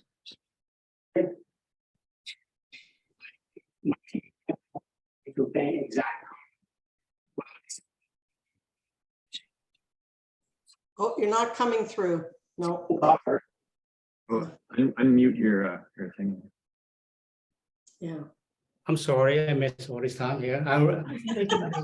Right, yeah, we're an object surrounded with different sources of lights, right? Yeah. If I stand near a red object, a green object, I'll get the reflected light from those, right? So when I learned to do the drawing, painting, my teachers always told me that, for example, if you draw orange, apple, banana, if you just treat them separate color and put them together in one painting, they don't have communication. There's no relationship to them. It looks bored. It's too artificial. But in here, this world here is full of relationship and full of love, right? And they are because all these different light spectrum, they bounce, and that makes the painting so interesting. So when I paint, I'll make sure, let's for example, why I have the forehead to green, because I already envision I'm going to have some of the green branches up here reflect. So I give a little bit of a green so that it knows that it's not cut and paste to the background. I hope that answered you. And go back to the question about your warm and cool color. My palette, this palette here, has been with me for a number of years. I never change. So this area here is the yellow and red family. I call it hot color. And here's cool color. So when I paint, if you notice, I use two brushes. And one brush is doing the hot, one brush doing the cool. Because if you're trying to mix the cool and hot temperature color on the palette, very easy to turn into muddy gray. Mind you that a lot of artists, they're very good in manipulating the gray, different interesting grayscale. But my experience tells me that that would be very difficult. And at the beginning, when you do underpaint, if you already get muddy gray, it will discourage you from going further, because you already see, it doesn't have life to it, right? So don't be afraid to use stronger intensities to start with. And also don't try to mix cool and warm with the same brush as an error proof. It's not a standard practice, but I found that it worked for me. Yeah. That's great. Now I got a question here that say about. I had a question about, could you please rephrase the idea of creating an entry and exit plan? Okay, so for this piece here, I already entry and exit many times, and you probably don't notice, right? So my first step of the entry, I say, well, look, how do I create a continuous water flow? Try not to break the water beads, right? So then you start thinking about top down, but then top down is so big an object. How do you control that? How do you control that? By the time you finish the hair, right? This portion already dry, and everything else, you haven't touched. And by the time you touch here, this is dry, right? So start with zoning it. So I zone this with dark color here. Let it flow to here. Then I kind of stop. Remember that, right? When I stop that, then I start doing the hairline, right? Because that's where the water meet together, right? Let it flow, and it's flow to here. I'll let it stop this side. I don't even worry about it, and because now I got this wet strokes, so I continue to build on it without coming down, right? Build on it for the forehead. So now the water flow is finished, this piece up to here, right? I got a little bit of water flow. And sometimes when I spray water, I spray intentionally to hit the target here to give a little bit more life to it, so that now I can continue this spot and move on, right? Same thing with here. So as I paint here, I need to keep an eye on other areas, see the water piece, is it dry yet, right? So then come back down here. So quickly I have to do this, and quickly I have to do the whole thing here as a continuous flow. You see the gradual change of color, but it's one wash, basically, right? So that now it become one zoning, two zoning, and then third zoning, right? And then fourth zoning, right? Thank you. Yeah, you're welcome. Any other question?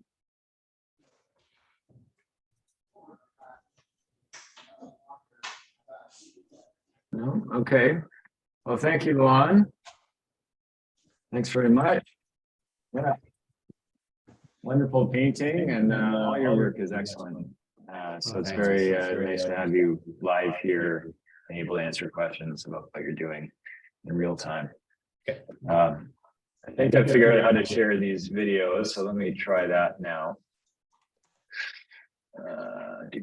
Little commercial break, and then I'm going to do a quick little demo, and then we have Natalia Outkina, sorry, who's going to who has got a video we're going to share after I just show these little videos we have.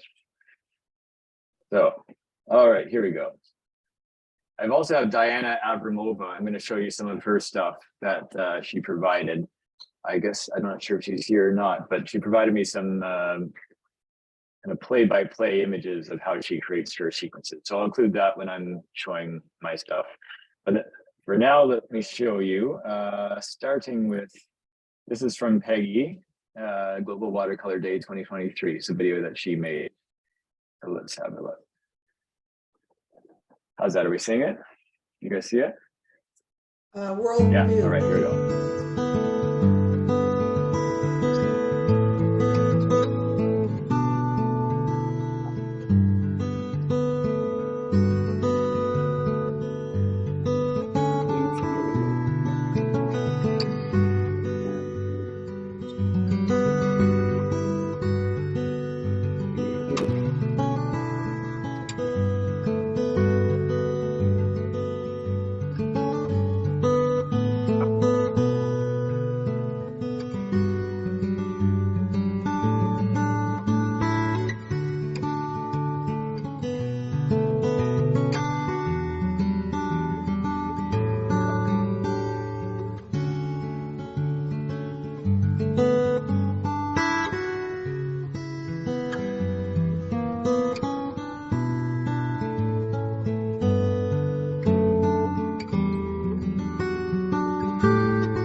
All right, next we have a, let's see, our next video, Watercolor Day.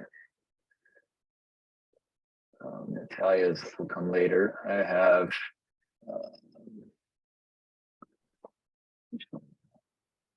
okay, Diana's. I'm going to show you image by image. Oh, no, wait, I've got Coral's video. Here we go.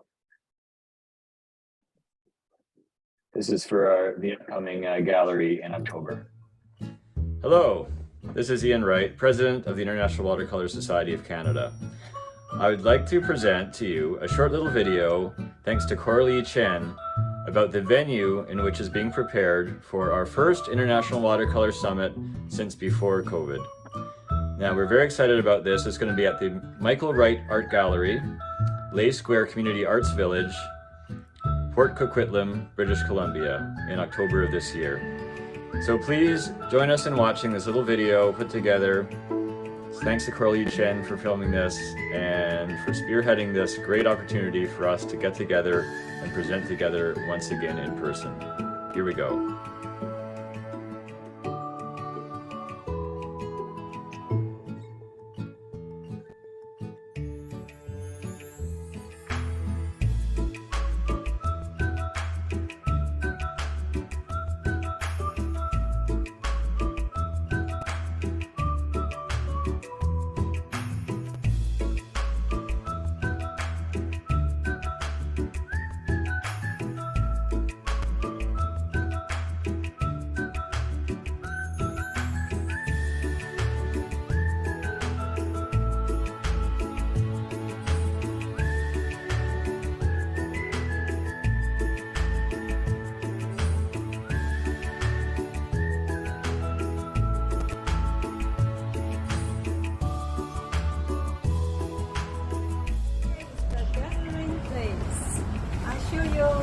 inside the museum, inside the gallery. Come in. Yeah, you just keep filming.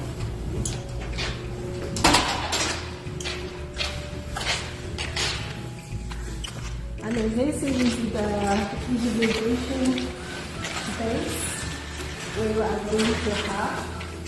And right now this is the Christmas trees and all those space. And we even can have some artist talk here. Yeah, we also have some this display area.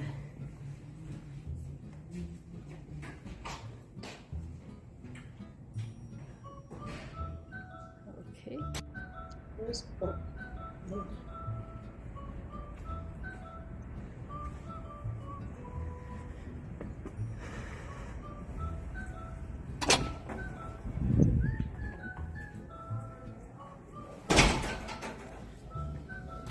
This is going to be our demo room, so people can do demo here and the painting here to communication with watercolor.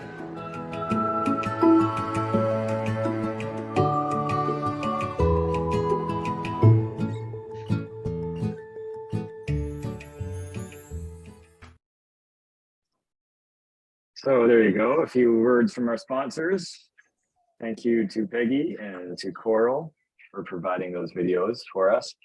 So the 1 October clip, we're gonna have more information on that coming soon. It's our first International Watercolor Society gallery since before COVID.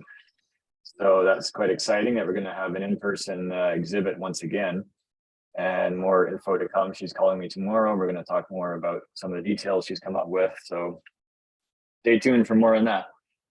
So the plan right now, we've got a bit of time. The next is Natalia's, she has a pre-recorded video that will play, it's 4 minutes long. So we've got about 17 minutes. So I'm gonna do a quick little demo just on some basics in painting portraits on the go. So, you know, painting live, painting plein air, if you're just sketching. Me personally, about 80% of my paintings, I just go to a coffee place and I just sketch and I just try different things. I try different techniques, try things out. And I've learned a few things along the way, how to draw faces, assistant to draw faces, that works out very well. How to just have a simple sketch of a person, the full body or just the head and shoulders. So I'm just going to show you a few little things that have helped me along and maybe I can pass along to you and you can gain something from it. So let me get my camera here. I don't know if somebody want to hold this for me. You can try and hold it. So yeah. There we go. Okay, so first of all, this is a very handy way to draw faces that makes it a lot easier. Okay. Yeah.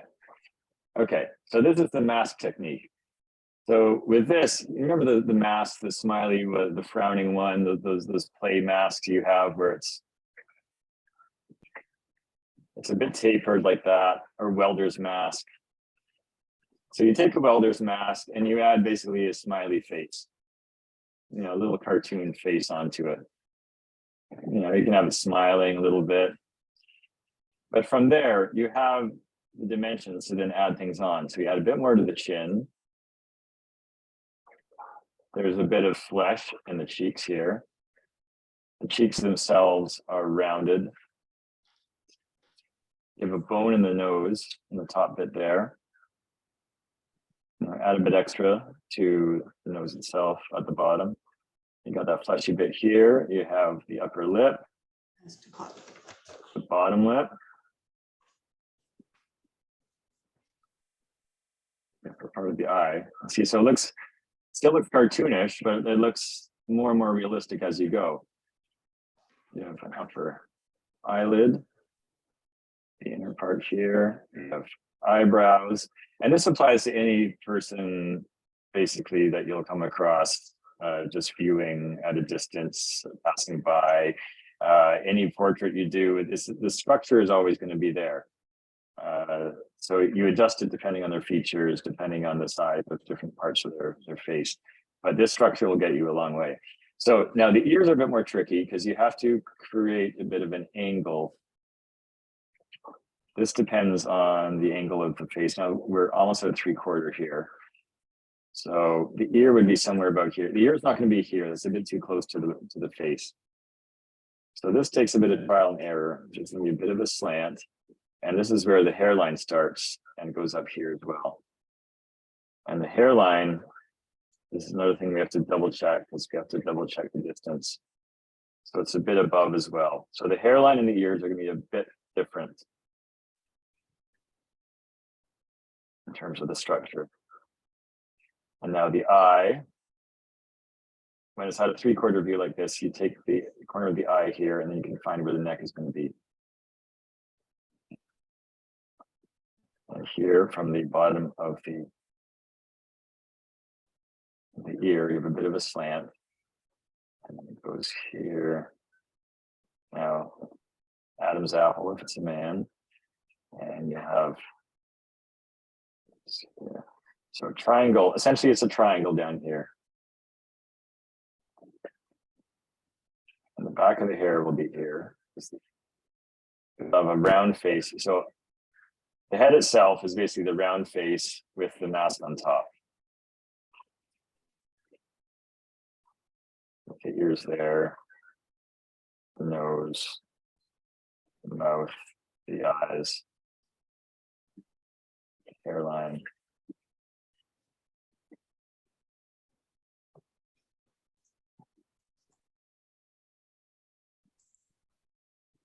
So we've got to think of the hairline here. It's going to come around and it starts about here. This one we have to measure. So 1, 2, 1, 2, bottom of the nose, center of the between the eyes. There's the hairline. So let's say curly hair.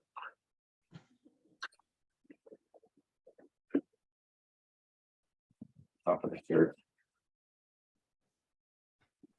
Now, once we have that, we have a general shape of the face. Now, depending on the person you're painting, they're going to have different features: wider nose, thinner nose, bigger mouth, smaller mouth, bigger eyes, smaller eyes. But now at least we have a general idea. So we can take eraser, erase all the extra lines that we've had, or not. This is a water-soluble pencil, so we can always just go in and paint over it.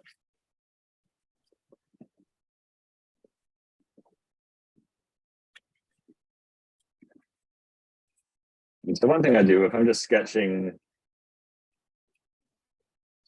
people on the go, I'll just do a general wash of the whole thing.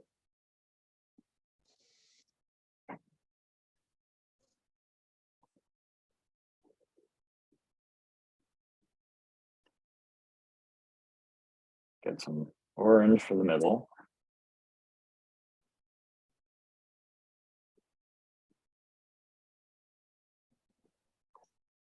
The yellow for up here. And pink around the cheeks. Anywhere there's lots of blood flow, like the ear tips, tip of the nose, the lips, around the neck, on the eyes especially. Now it's going to dry, as you probably well know, it's going to dry a lot lighter than it seems now. So after we do that, we're going to be able to add the shadows to it. And it doesn't have to be, you know, we can go over the lines, it doesn't matter because we're going to go over this again. This is our first base layer. And we'll get a bit of a darker color for the hair here. Bit of a light brown. Now I tend to mix them all on the go. So this part, it doesn't matter too much to be exact with the colors. It's all about the tone. You can always move it a bit with your finger if you go too far. Okay, you can go outside the lines even, because we're going to go over it again. So it's just, it's about creating the base. And down here, because we got a lot of orange and yellow, I'm going to create a bit of blue, balance it out. Not too bright.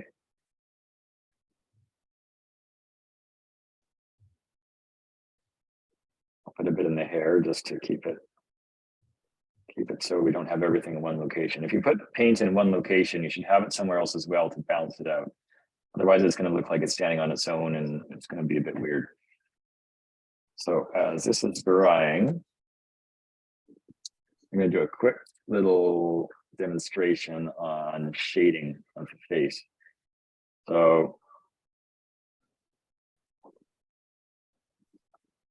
here we have, again, a little quick gesture of the face.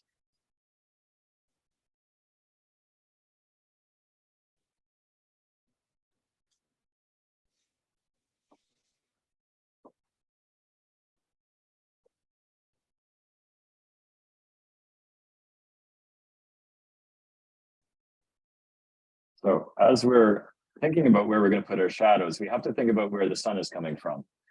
So often the sun, sun is coming from the top left, the top right, not often straight down. It's usually up here, over here. So let's start with that. So we have to think of it as a 3D image.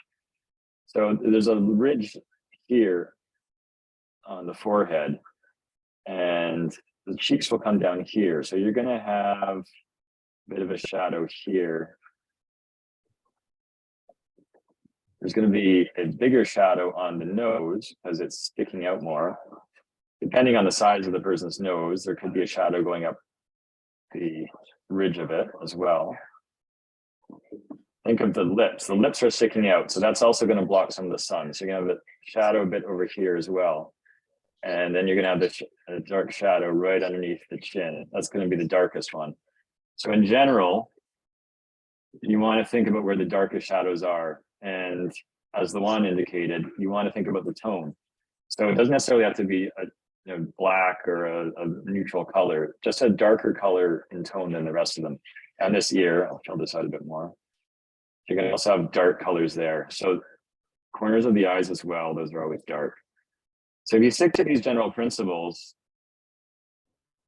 these are good to reference. If you're doing a portrait and you don't have a good photo to work from, these are good things to reference to make sure that you keep adding pigment where you need to.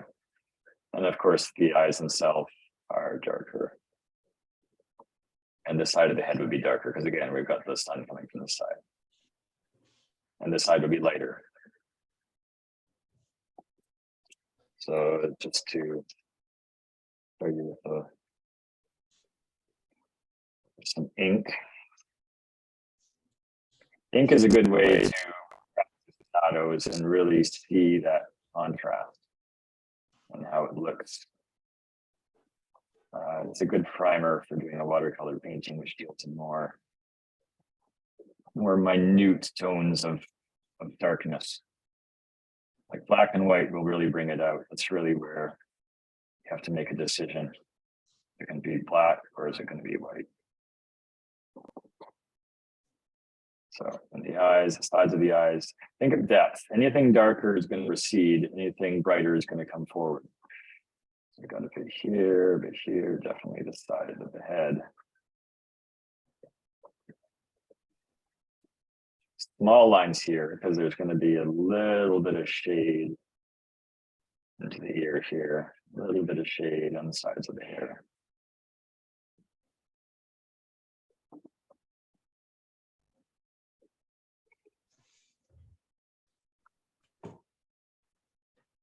So these are the sort of the primary shadows you're going to be working with, because these are the full darks. Now there's going to be intermediate darks, and I'll show you here. I've got a bit of paint still on here. By the way, these are watercolor brush pens, which I find very, very handy if you're doing stuff quick. If you want to do a quick painting, let me get a clean one. So here we got a bit of the gray from that. Now next to these dark shadows, I'm adding some secondary shadows. So they're not quite as completely in darkness as our main lines, but they help create a gradient towards the brighter areas. So Here we see it coming out a bit more. Now, don't forget the shadow underneath the nose here.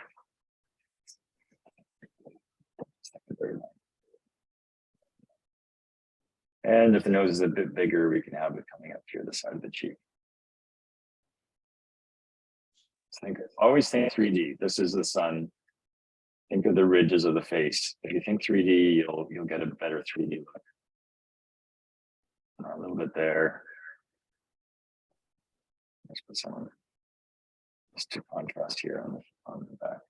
And to really make it pop out, the essential thing you do, sort of like Luan did with the dark purple and the watercolor, this is just as a demo, so it would not be completely black. But if you take a very, very dark pigment and you make that your background, it's going to really make the character stand out.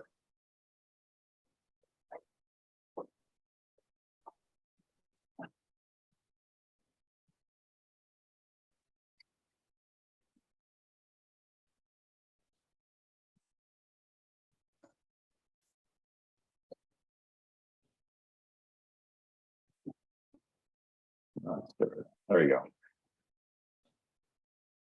We get a nice, tonally defined little portrait there. And this is it's a demo, so your painting will look a lot different, but the fundamentals are always the same. Any person has the same general shape in their face. The eyes are generally the same distance apart. The nose and the mouth generally the same. Of course, everyone's different, but it's a good building block to start from. So now this guy's dry here.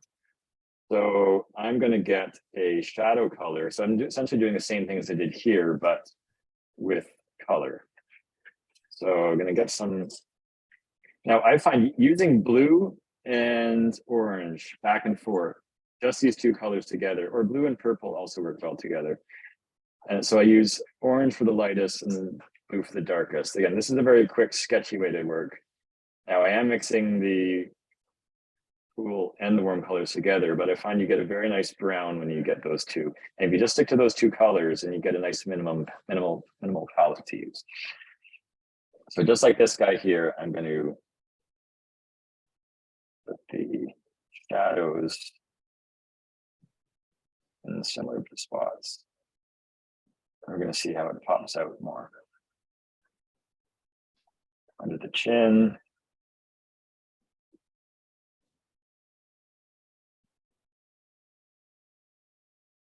The eye. Eyebrows.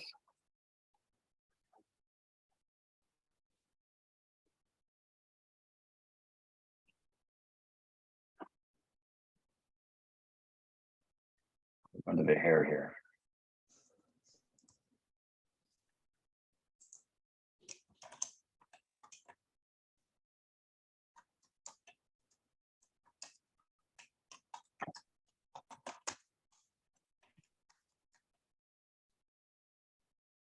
There's always a dark spot underneath the ear. There's a little shadow there. Let's get that in there. Back of the hair as well. Okay, so that's our under the ear. That's our secondary shadows. I'm going to put some bit on the shirt here, get a bit of the blue in there, and get some darker bits on here. Because the shadow would also be going under the shirt. 20 after, okay. All right, I'm going to wrap this up very quickly here. I referred as 20 after. So same thing, dark goes in the back.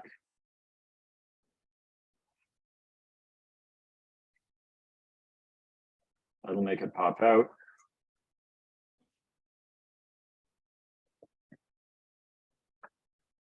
And the blue and the orange really work well together as well.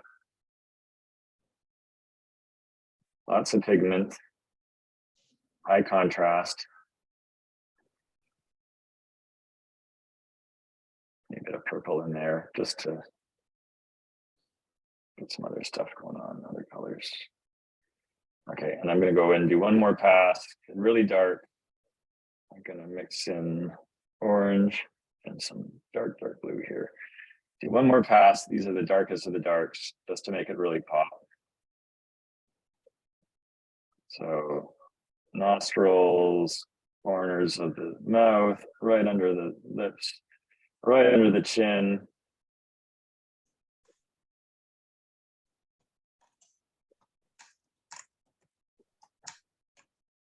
Eyebrows, if he's got darker hair.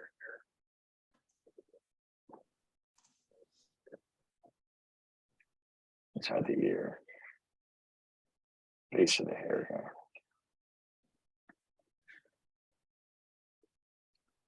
Okay, I don't have much time left, so if I was going to go in and do another pass, I'd go in and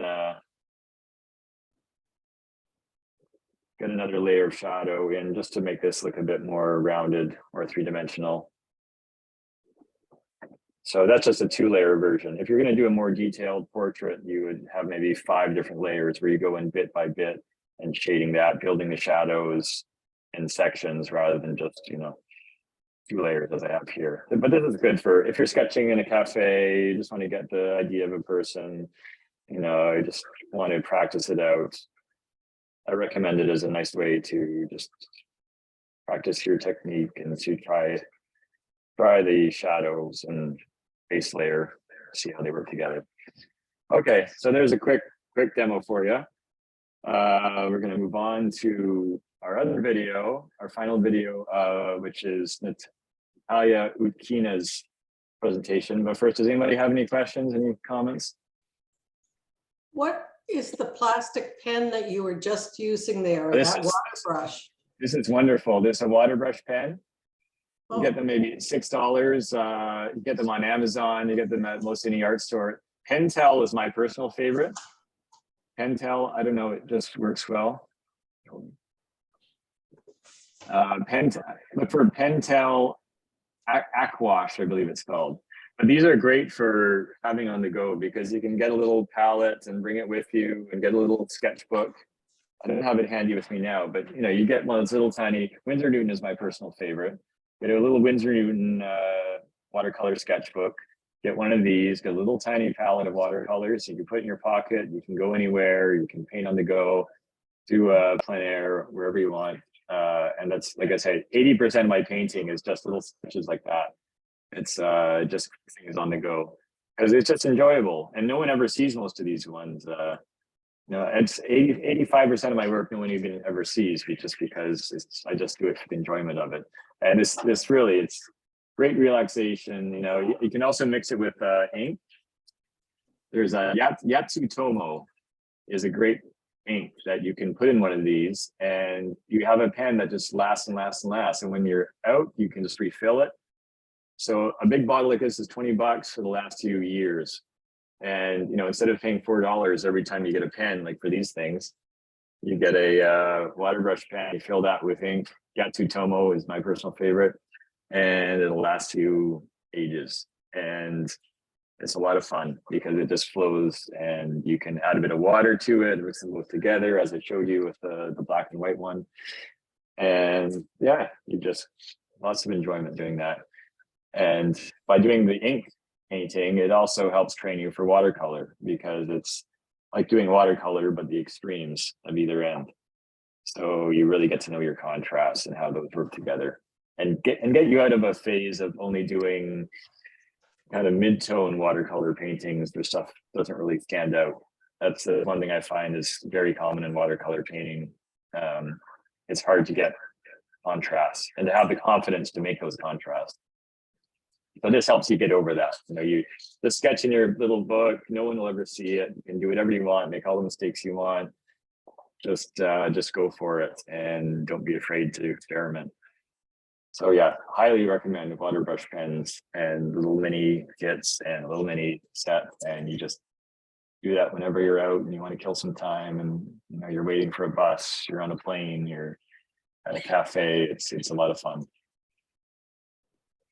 Any other questions or comments before we start to Natalia's video? Okay, this will be the final bit of the meeting.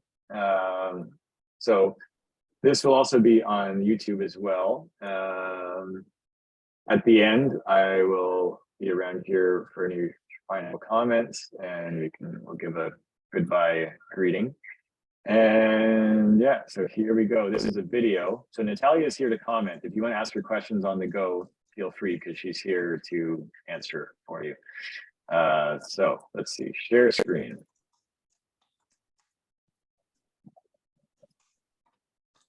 Okay. Oh, first let me show you Diana Avramova's stuff. Okay. One moment here.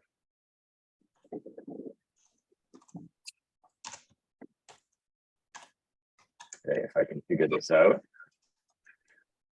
All right. How did we do it before with the sharing the videos? Let's see images. Okay, let's try this. Ian, I have to say that I'm leaving at 6. I have lesson at 6. Okay. Let me. Okay, Diana Avramova. I don't think she's here, is she? Are we seeing this? Are we seeing this? Okay, Diana Avramova. I'll include it into the YouTube video. So let me just start with Natalia's painting, and Diana Avramova, I will add that later. I don't think she's here right now anyway, so let's get to video.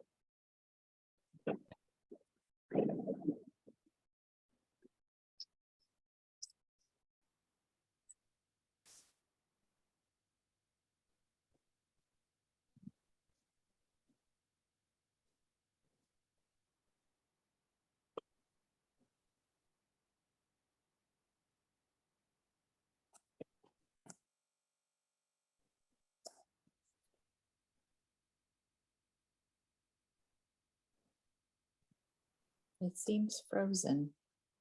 Yeah, I'm just gonna find the where was it? Here we go. Okay. Can we see that? No. Oh, wait. Maybe. Now I can. See the video? Okay, here we go. Hello everyone, this is my sketch. This is the reference photo of the painting which I have done earlier. For this painting I will use the colors cobalt blue, ultramarine blue, indigo. This is raw sienna, burnt sienna, and little bit of alizarin crimson. So those are the colors. Brushes will be flat brush, larger size and smaller size. Also round brush and rigger brush. The previous painting was done as wet on wet from both sides. So right now I'm going to do it in a different way. This time I will wet only the top of the painting. The source of the light goes from left to right, and I will start from the sky. So wetting the top area with clean water with horizontal brush strokes. I will wet everything but house, the barn, so it should be dry, plus all the area around will have some colors, some water, and down to this snow area it will be wet. You can just see how wet it is. Okay. I elevated a little bit the top of my painting, but probably I will remove it later. So first color I'm taking raw sienna, that yellowish raw sienna, and we'll put some warm touch, some warm colors here, just on part of the sky. All right. Also, so let it dry a bit, just to absorb. Meanwhile, I'm taking cobalt blue, just pure cobalt blue. Oops, took actually some other color, and this is Perlin red. All right, blue will go on the top, from the left to the right, and little bit from the left as well, just leftovers will go here.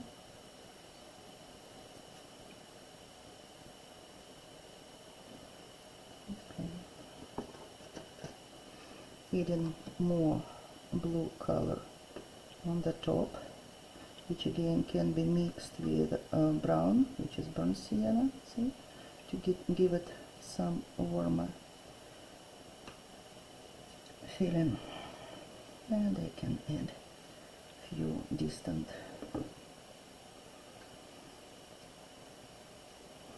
clouds over there.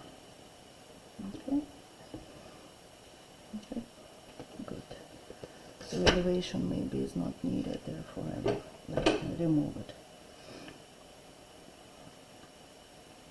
Fixing this area so no water is on my houses. This house, the barn, would give, I will give it a little bit of shadow on this side, not all the way down.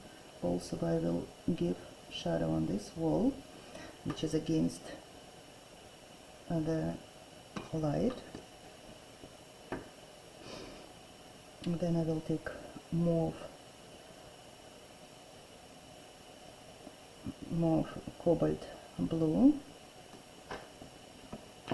We'll see where else I can touch it and give a little bit blur this color, some blue touch. Alright, and we'll grab another brush so we can also give this roof a bit of color as well as shadow, on this part, just a bit. Some touch here. All right. I think I will give another touch of blue for the sky on the left.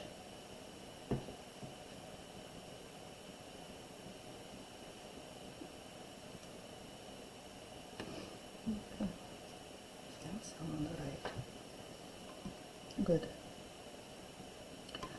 This area will be light.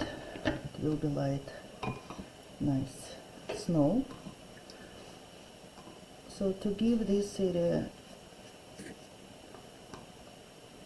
their sunny look and also somewhere on the snow, we can take a little bit of raw sienna and touch it with raw sienna.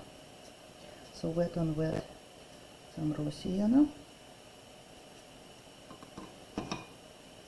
I will wet more this area on the bottom, and also will touch it with raw sienna a bit.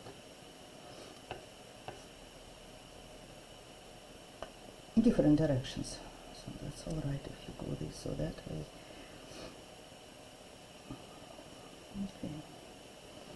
Alizarin crimson, that pinkish color, can also go here.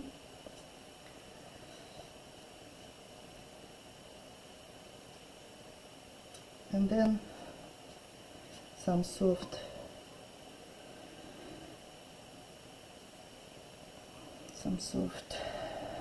shadow with maybe a touch of ultramarine on this area.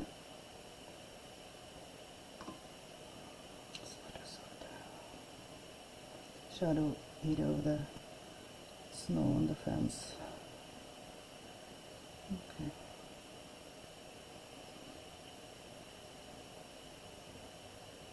Okay. And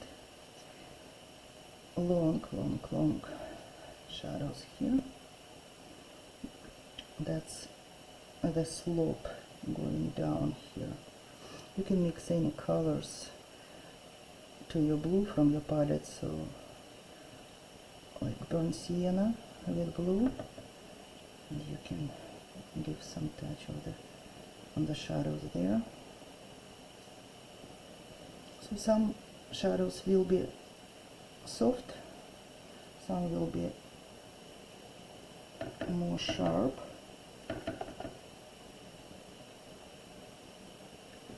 If you see any sharp areas like this, you can touch it with damp brush and soften it. All right. So for now, I think it's done. The only thing, maybe I will give extra touch to the bottom.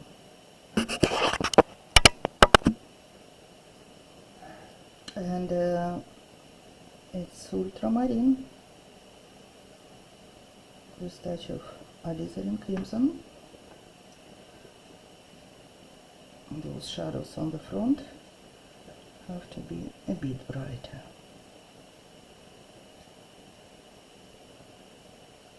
And the shadow from the teeth here will also go over there. So lots of whites is still left.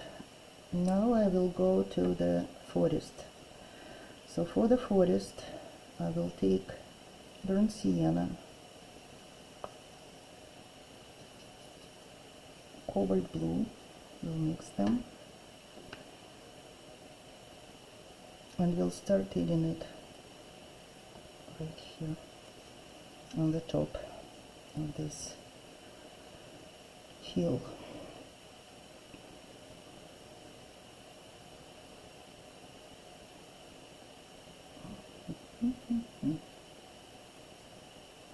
I think I will take smaller brush for now.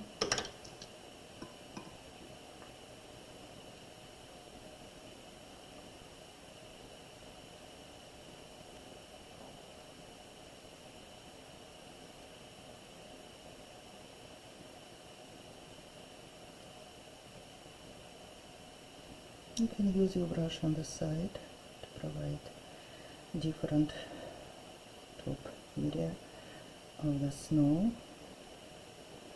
You can use just clean burnt sienna color, softening maybe with touch of blue, so mainly it's burnt sienna for some areas. Then here, so we have to create the feeling of the sun over there, so maybe raw sienna would be good right here.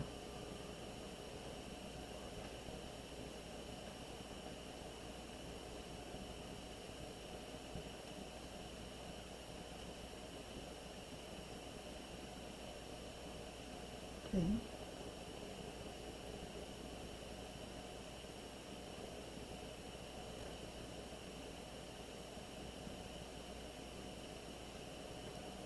So first what we do is just main colors. Bright touches will come later.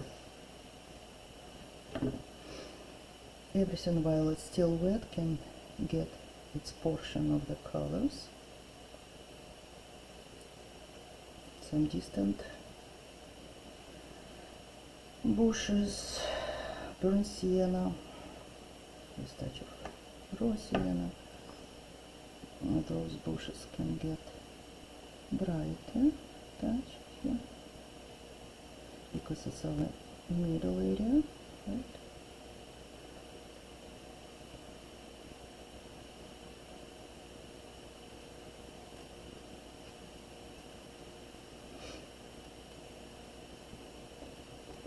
More of the brighter touches here.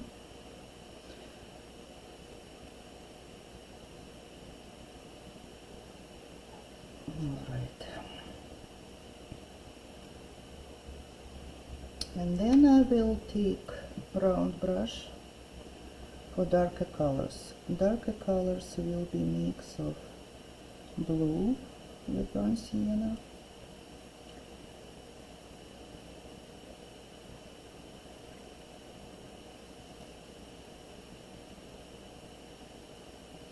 and touch of indigo.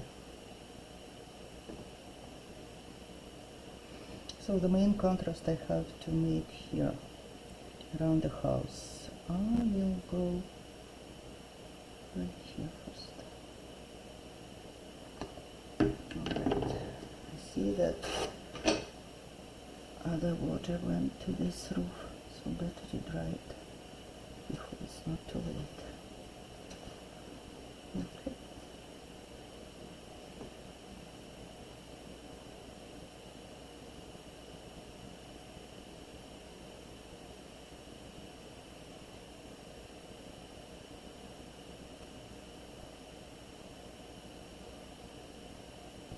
Oh, I also put water on this part. Too late. All right, let's go around it.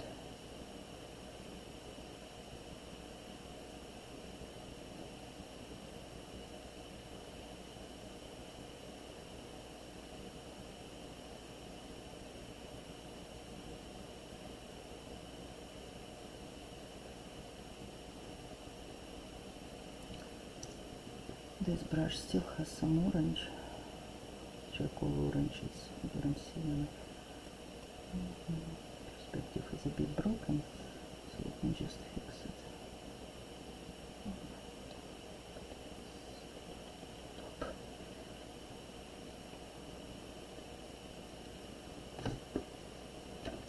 So this is our focal point, therefore the brighter colors in that area.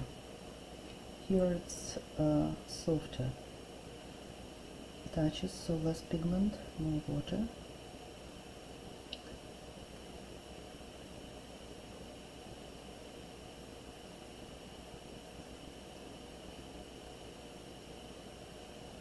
And also warmer touches for the trees.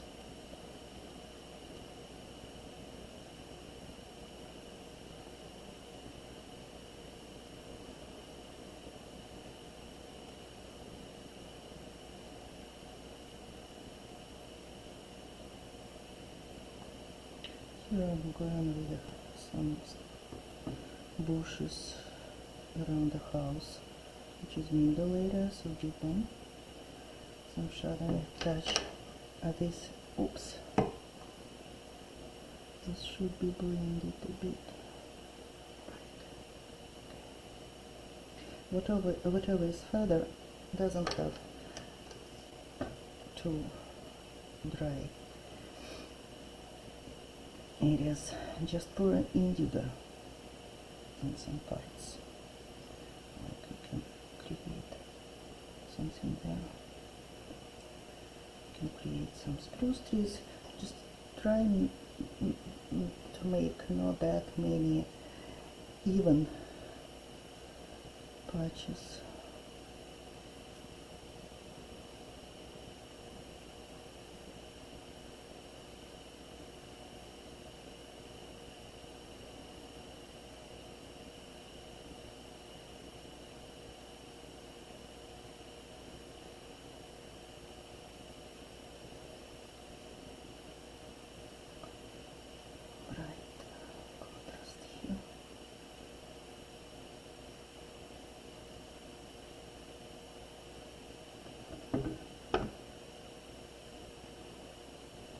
If I use blue there, so I can create some dark blue spots in other areas, especially here close to the house.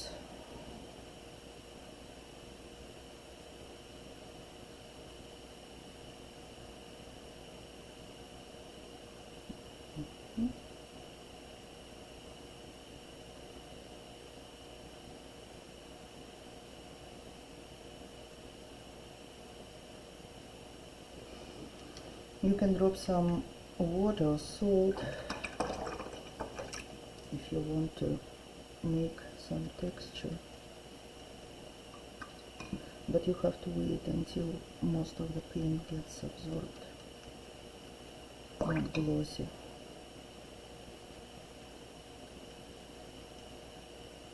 Right, like this. Okay.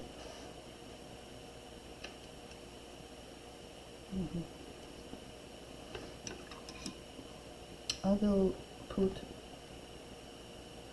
2 trees here. I don't want them to be too dark, I mean too sharp. Actually, A little bit of raw sienna would go better. Yeah.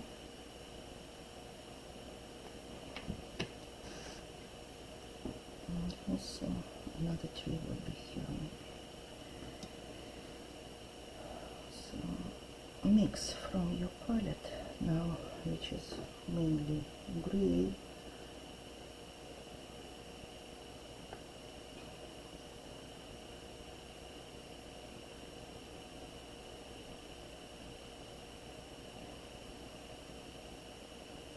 Work with a bigger brush now.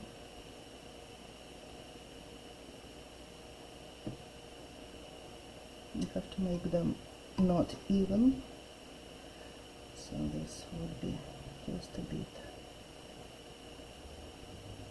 higher. And I don't want these trees to take so much of attention from the focal point, so I make them in a very soft manner without heating when the paper will be too dry. Keep your brush on the side, creating this bunch of small branches.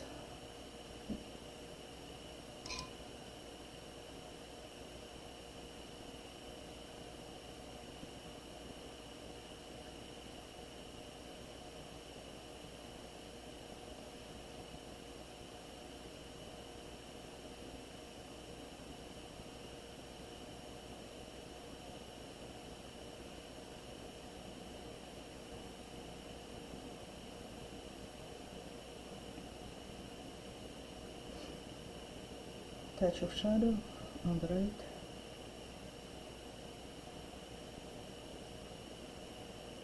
Okay. Some shadow and bushes here in the middle area.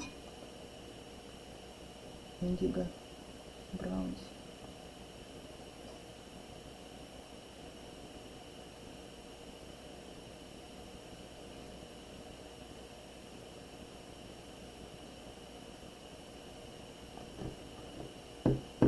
Okay.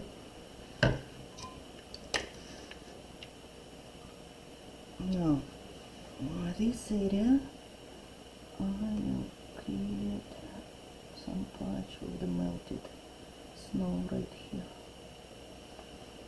And also, I will blend a bit on this side, so it doesn't look too sharp. And we'll move shadow on the house roof here. This is a shadowy area, so just borrowing some colors from the area around. Softening all this. You can also soften this a bit now. All right. Barn. Let's do the barn. For the barn I will take alizarin crimson, and I have to make it warmer. So that's alizarin crimson. I will mix it a bit with raw sienna. And we'll start from this area. Maybe one patch of snow on the top.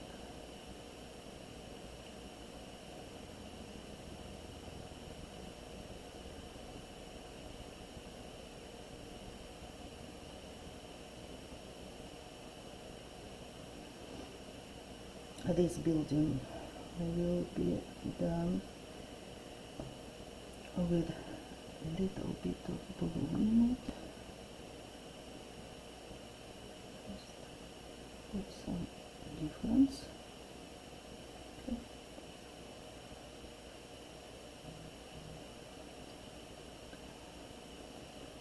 Then what else? Yeah.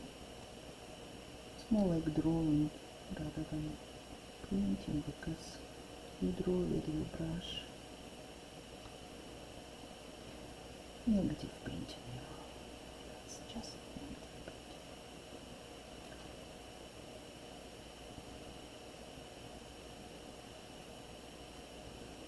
painting.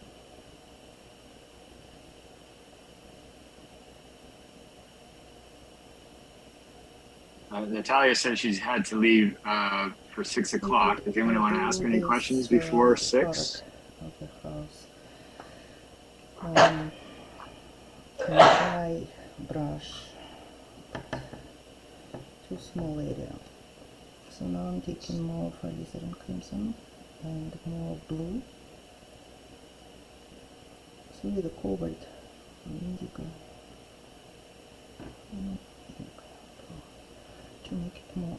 Roberta, unmute yourself. Roberta, is it too bright? If it's so bright, I will use it for the shadow here.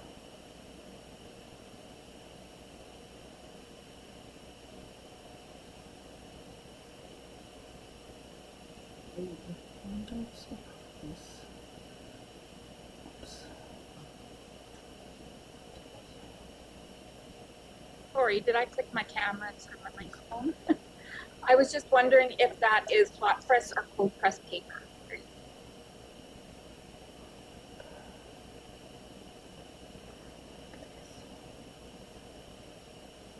The painted, the paper is 100% cotton from Italy.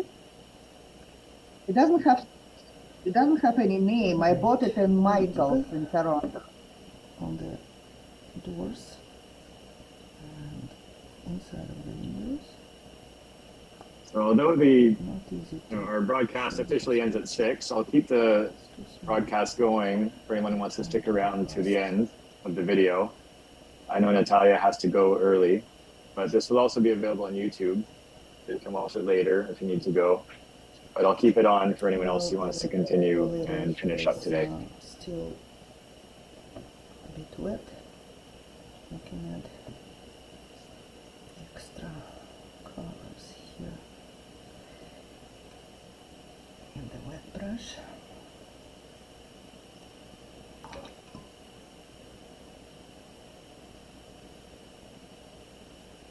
To create sharp contrast with the snow on the fence. Excuse me, can I ask a question, not about her nice painting?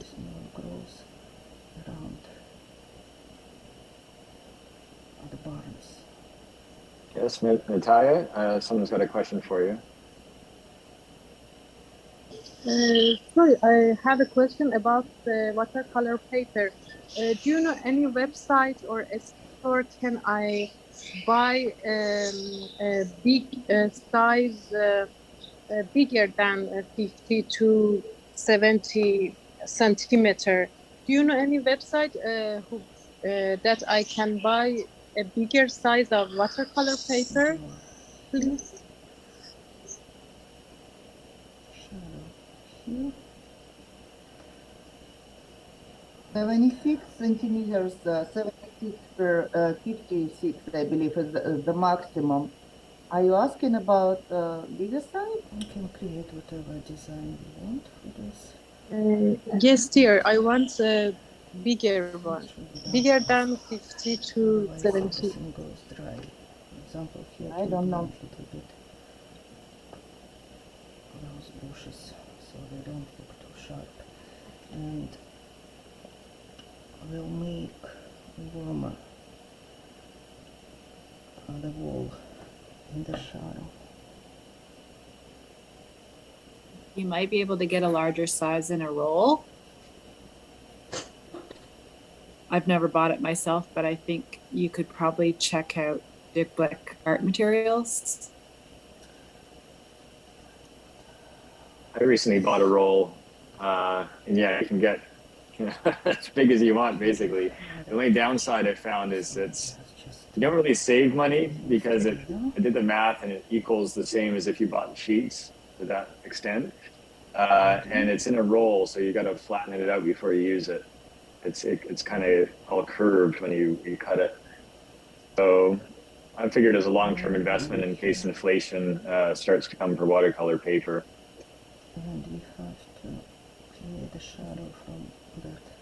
You could get 40 by 60 flat in both the 140 and so to level everything 300 pound arches. It's called elephant sheet. Here as well. So maybe if you're going to Google it, you could try that. I don't know where you're from and where you'd be ordering it from or trying to find it, but I know Delta Art in Edmonton has it. So something to check out. Thank you so much. This is the fence. So you can go with indigo, you can mix indigo with brown to make it a bit soft. You can. I would highly recommend Delta Art. They have a huge inventory. So it's not too sharp. Thank you. I live in Montreal. I don't know. Can I find it in Montreal or send it or not? In watercolor, sometimes we have to wait. Only in Edmonton, but they do ship across Canada. And because this is the demonstration where I have to be very fast, I will be fast and not that accurate. Thank you. Extra touch on the doors, details. I just want to point out, this is one of the things I find really great with orange and blue is you can have so many different values just with those two colors. So this is a great representation of that. She's done so much with just two colors, just orange and blue, and you get all these browns in between, and full orange, full dark blue, and then everything else. So the whole background just two colors. So that's really something to note, because that's a very powerful tool to create backgrounds that are very, very full and detailed without overpowering it with too many colors. And it makes the red stand out a lot more too of the barn here. So on the comment, that's a really great thing she's using here. It's very very helpful, especially with landscapes.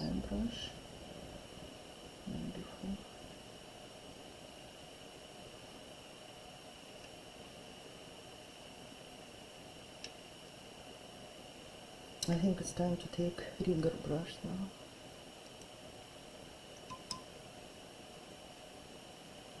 A little bit of indigo, full indigo for some of the details now here. Still, the paper is a bit wet. We don't need it to be completely dry for the middle area. The mix is good. Okay.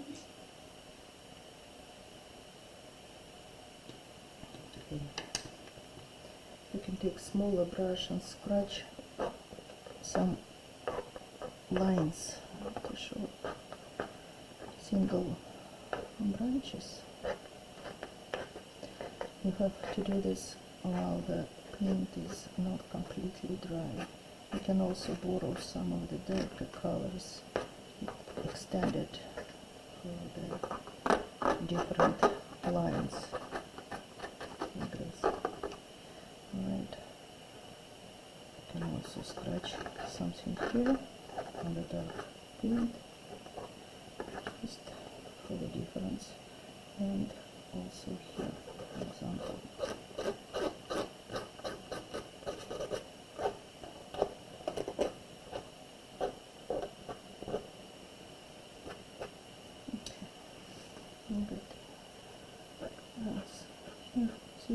Wherever the paint is dark and not completely wet, you can still try to scratch it to get some details.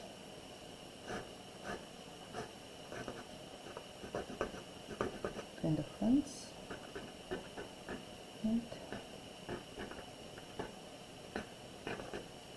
Good. All right. Let's go now to this area, because here we have the fence. I will take the trigger brush, I will take a lighter color. I will try to do this when dry brush rather than wet brush. Oops.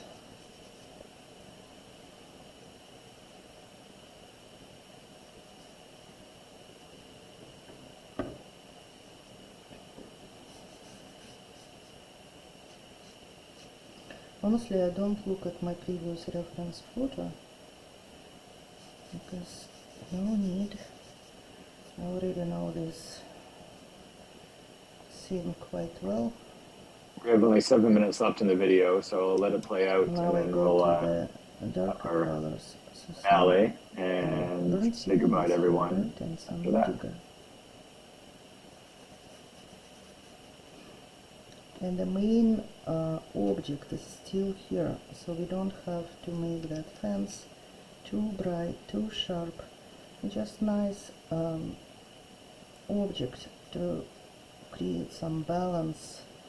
But I see that here I created those trees and they kind of compete with the fence now. So probably I should make the fence in a bit different color.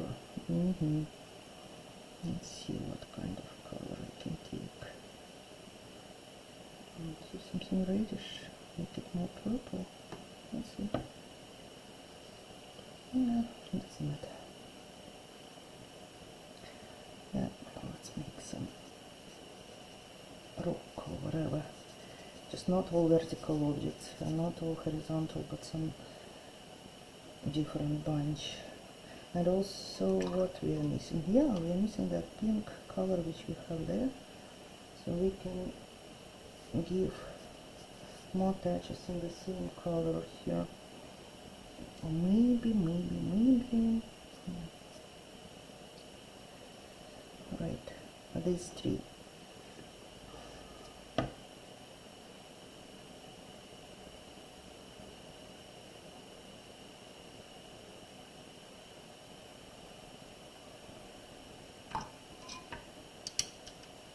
These three will be done in dry brush, I believe. And we have to give it just a little touch of light on the left. Just, oops, not dry brush. Let's see.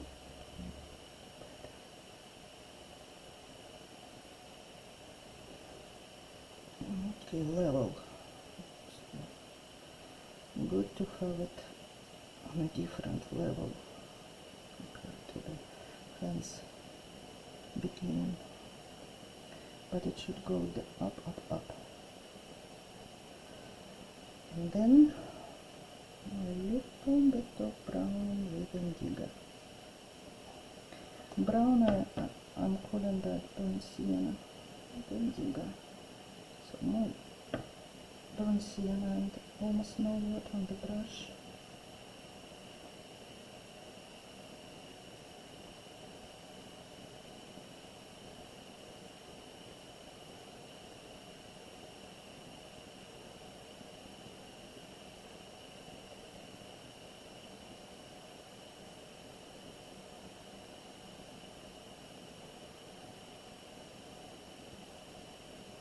I did some branches here for the diagonals because we don't have any other diagonals, so we have to make some composition here.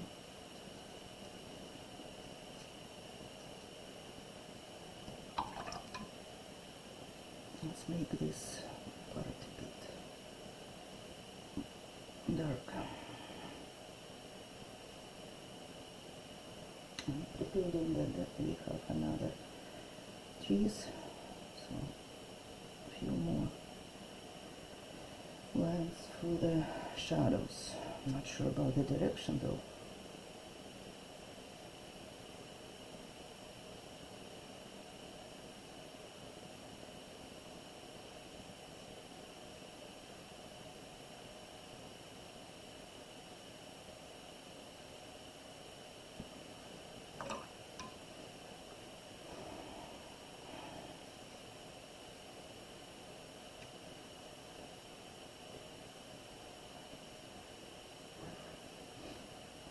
Let it be shadow.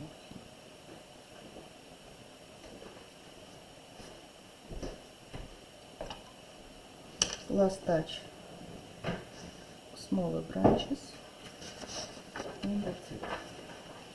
Ah, forgot about something else. So this is brown, this is black. I mean black, indigo.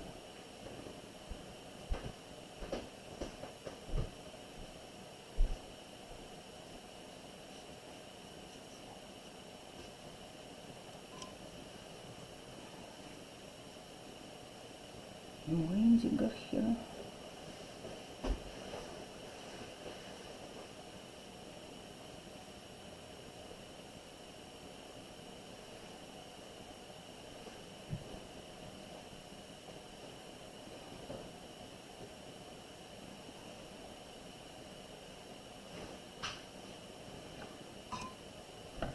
Okay, anything else?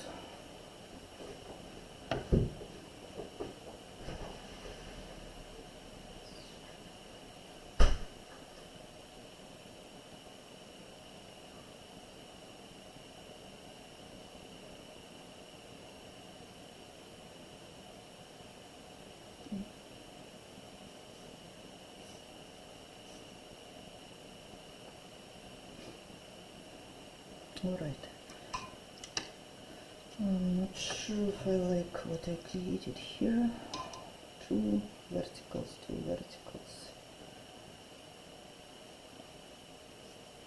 Let's mask it.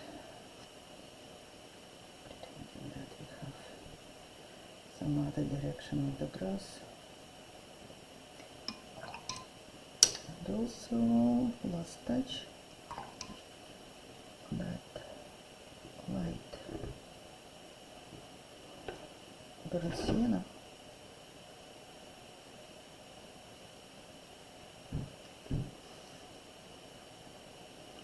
Some leaves, so I would call it early snow. Okay. Some of those leaves can be sharper and less sharp, can be almost nothing.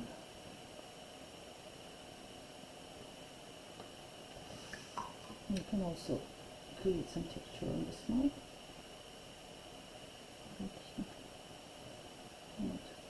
With blue touches. Few here, sharp. All right, done.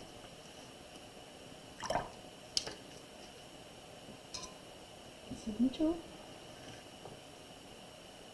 Ooh.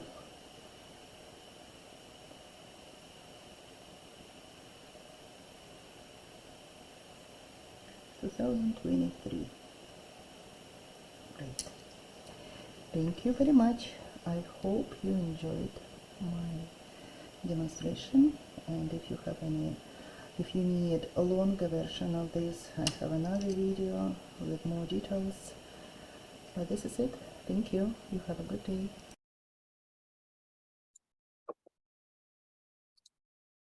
All right. That was a great demo. That showed so many different techniques all in one. There was the contrast between the orange and the blue. There was some splattering techniques. There was some etching with the other side of the brush. There are compositional layouts, lots of stuff going on there. So thank you, Natalia, for that. So that brings us to the end of our World Watercolor Day presentation. I'd like to thank everyone for tuning in and hanging out with us this afternoon. Going to prepare a YouTube video of all of this and also anything else that we didn't get to, like Diana Abramova, I'm going to include in the video. Any final comments or questions before we sign off?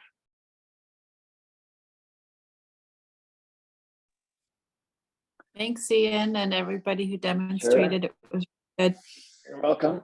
We've still got Rose here and Luan is here. So say goodbye, Luan. Luan. Have a good one. Have a good one. And everyone is already so tired already, right? So, yeah. Just want to thank you. Just want to thank you, Ian, especially for devoting so much time. Thank you. Sure, thank you. Sure, thank you. Okay, well, thanks everyone. Thanks for tuning in, and I think we plan to do at least once a month, not this long, but maybe 1 hour. Just checking in with each other might be nice to do. Add it to the list of things to do for IWS Canada. Next thing is the magazine. You cut out there. Did you say once a month? Yeah, maybe every last Sunday, maybe for an hour. That's still in the planning phase. But definitely the next thing is the magazine. Okay, thank you. Yeah, thank you. Okay, goodbye everyone. Happy World Watercolour Day, and get ready for the YouTube video coming very soon. Bye.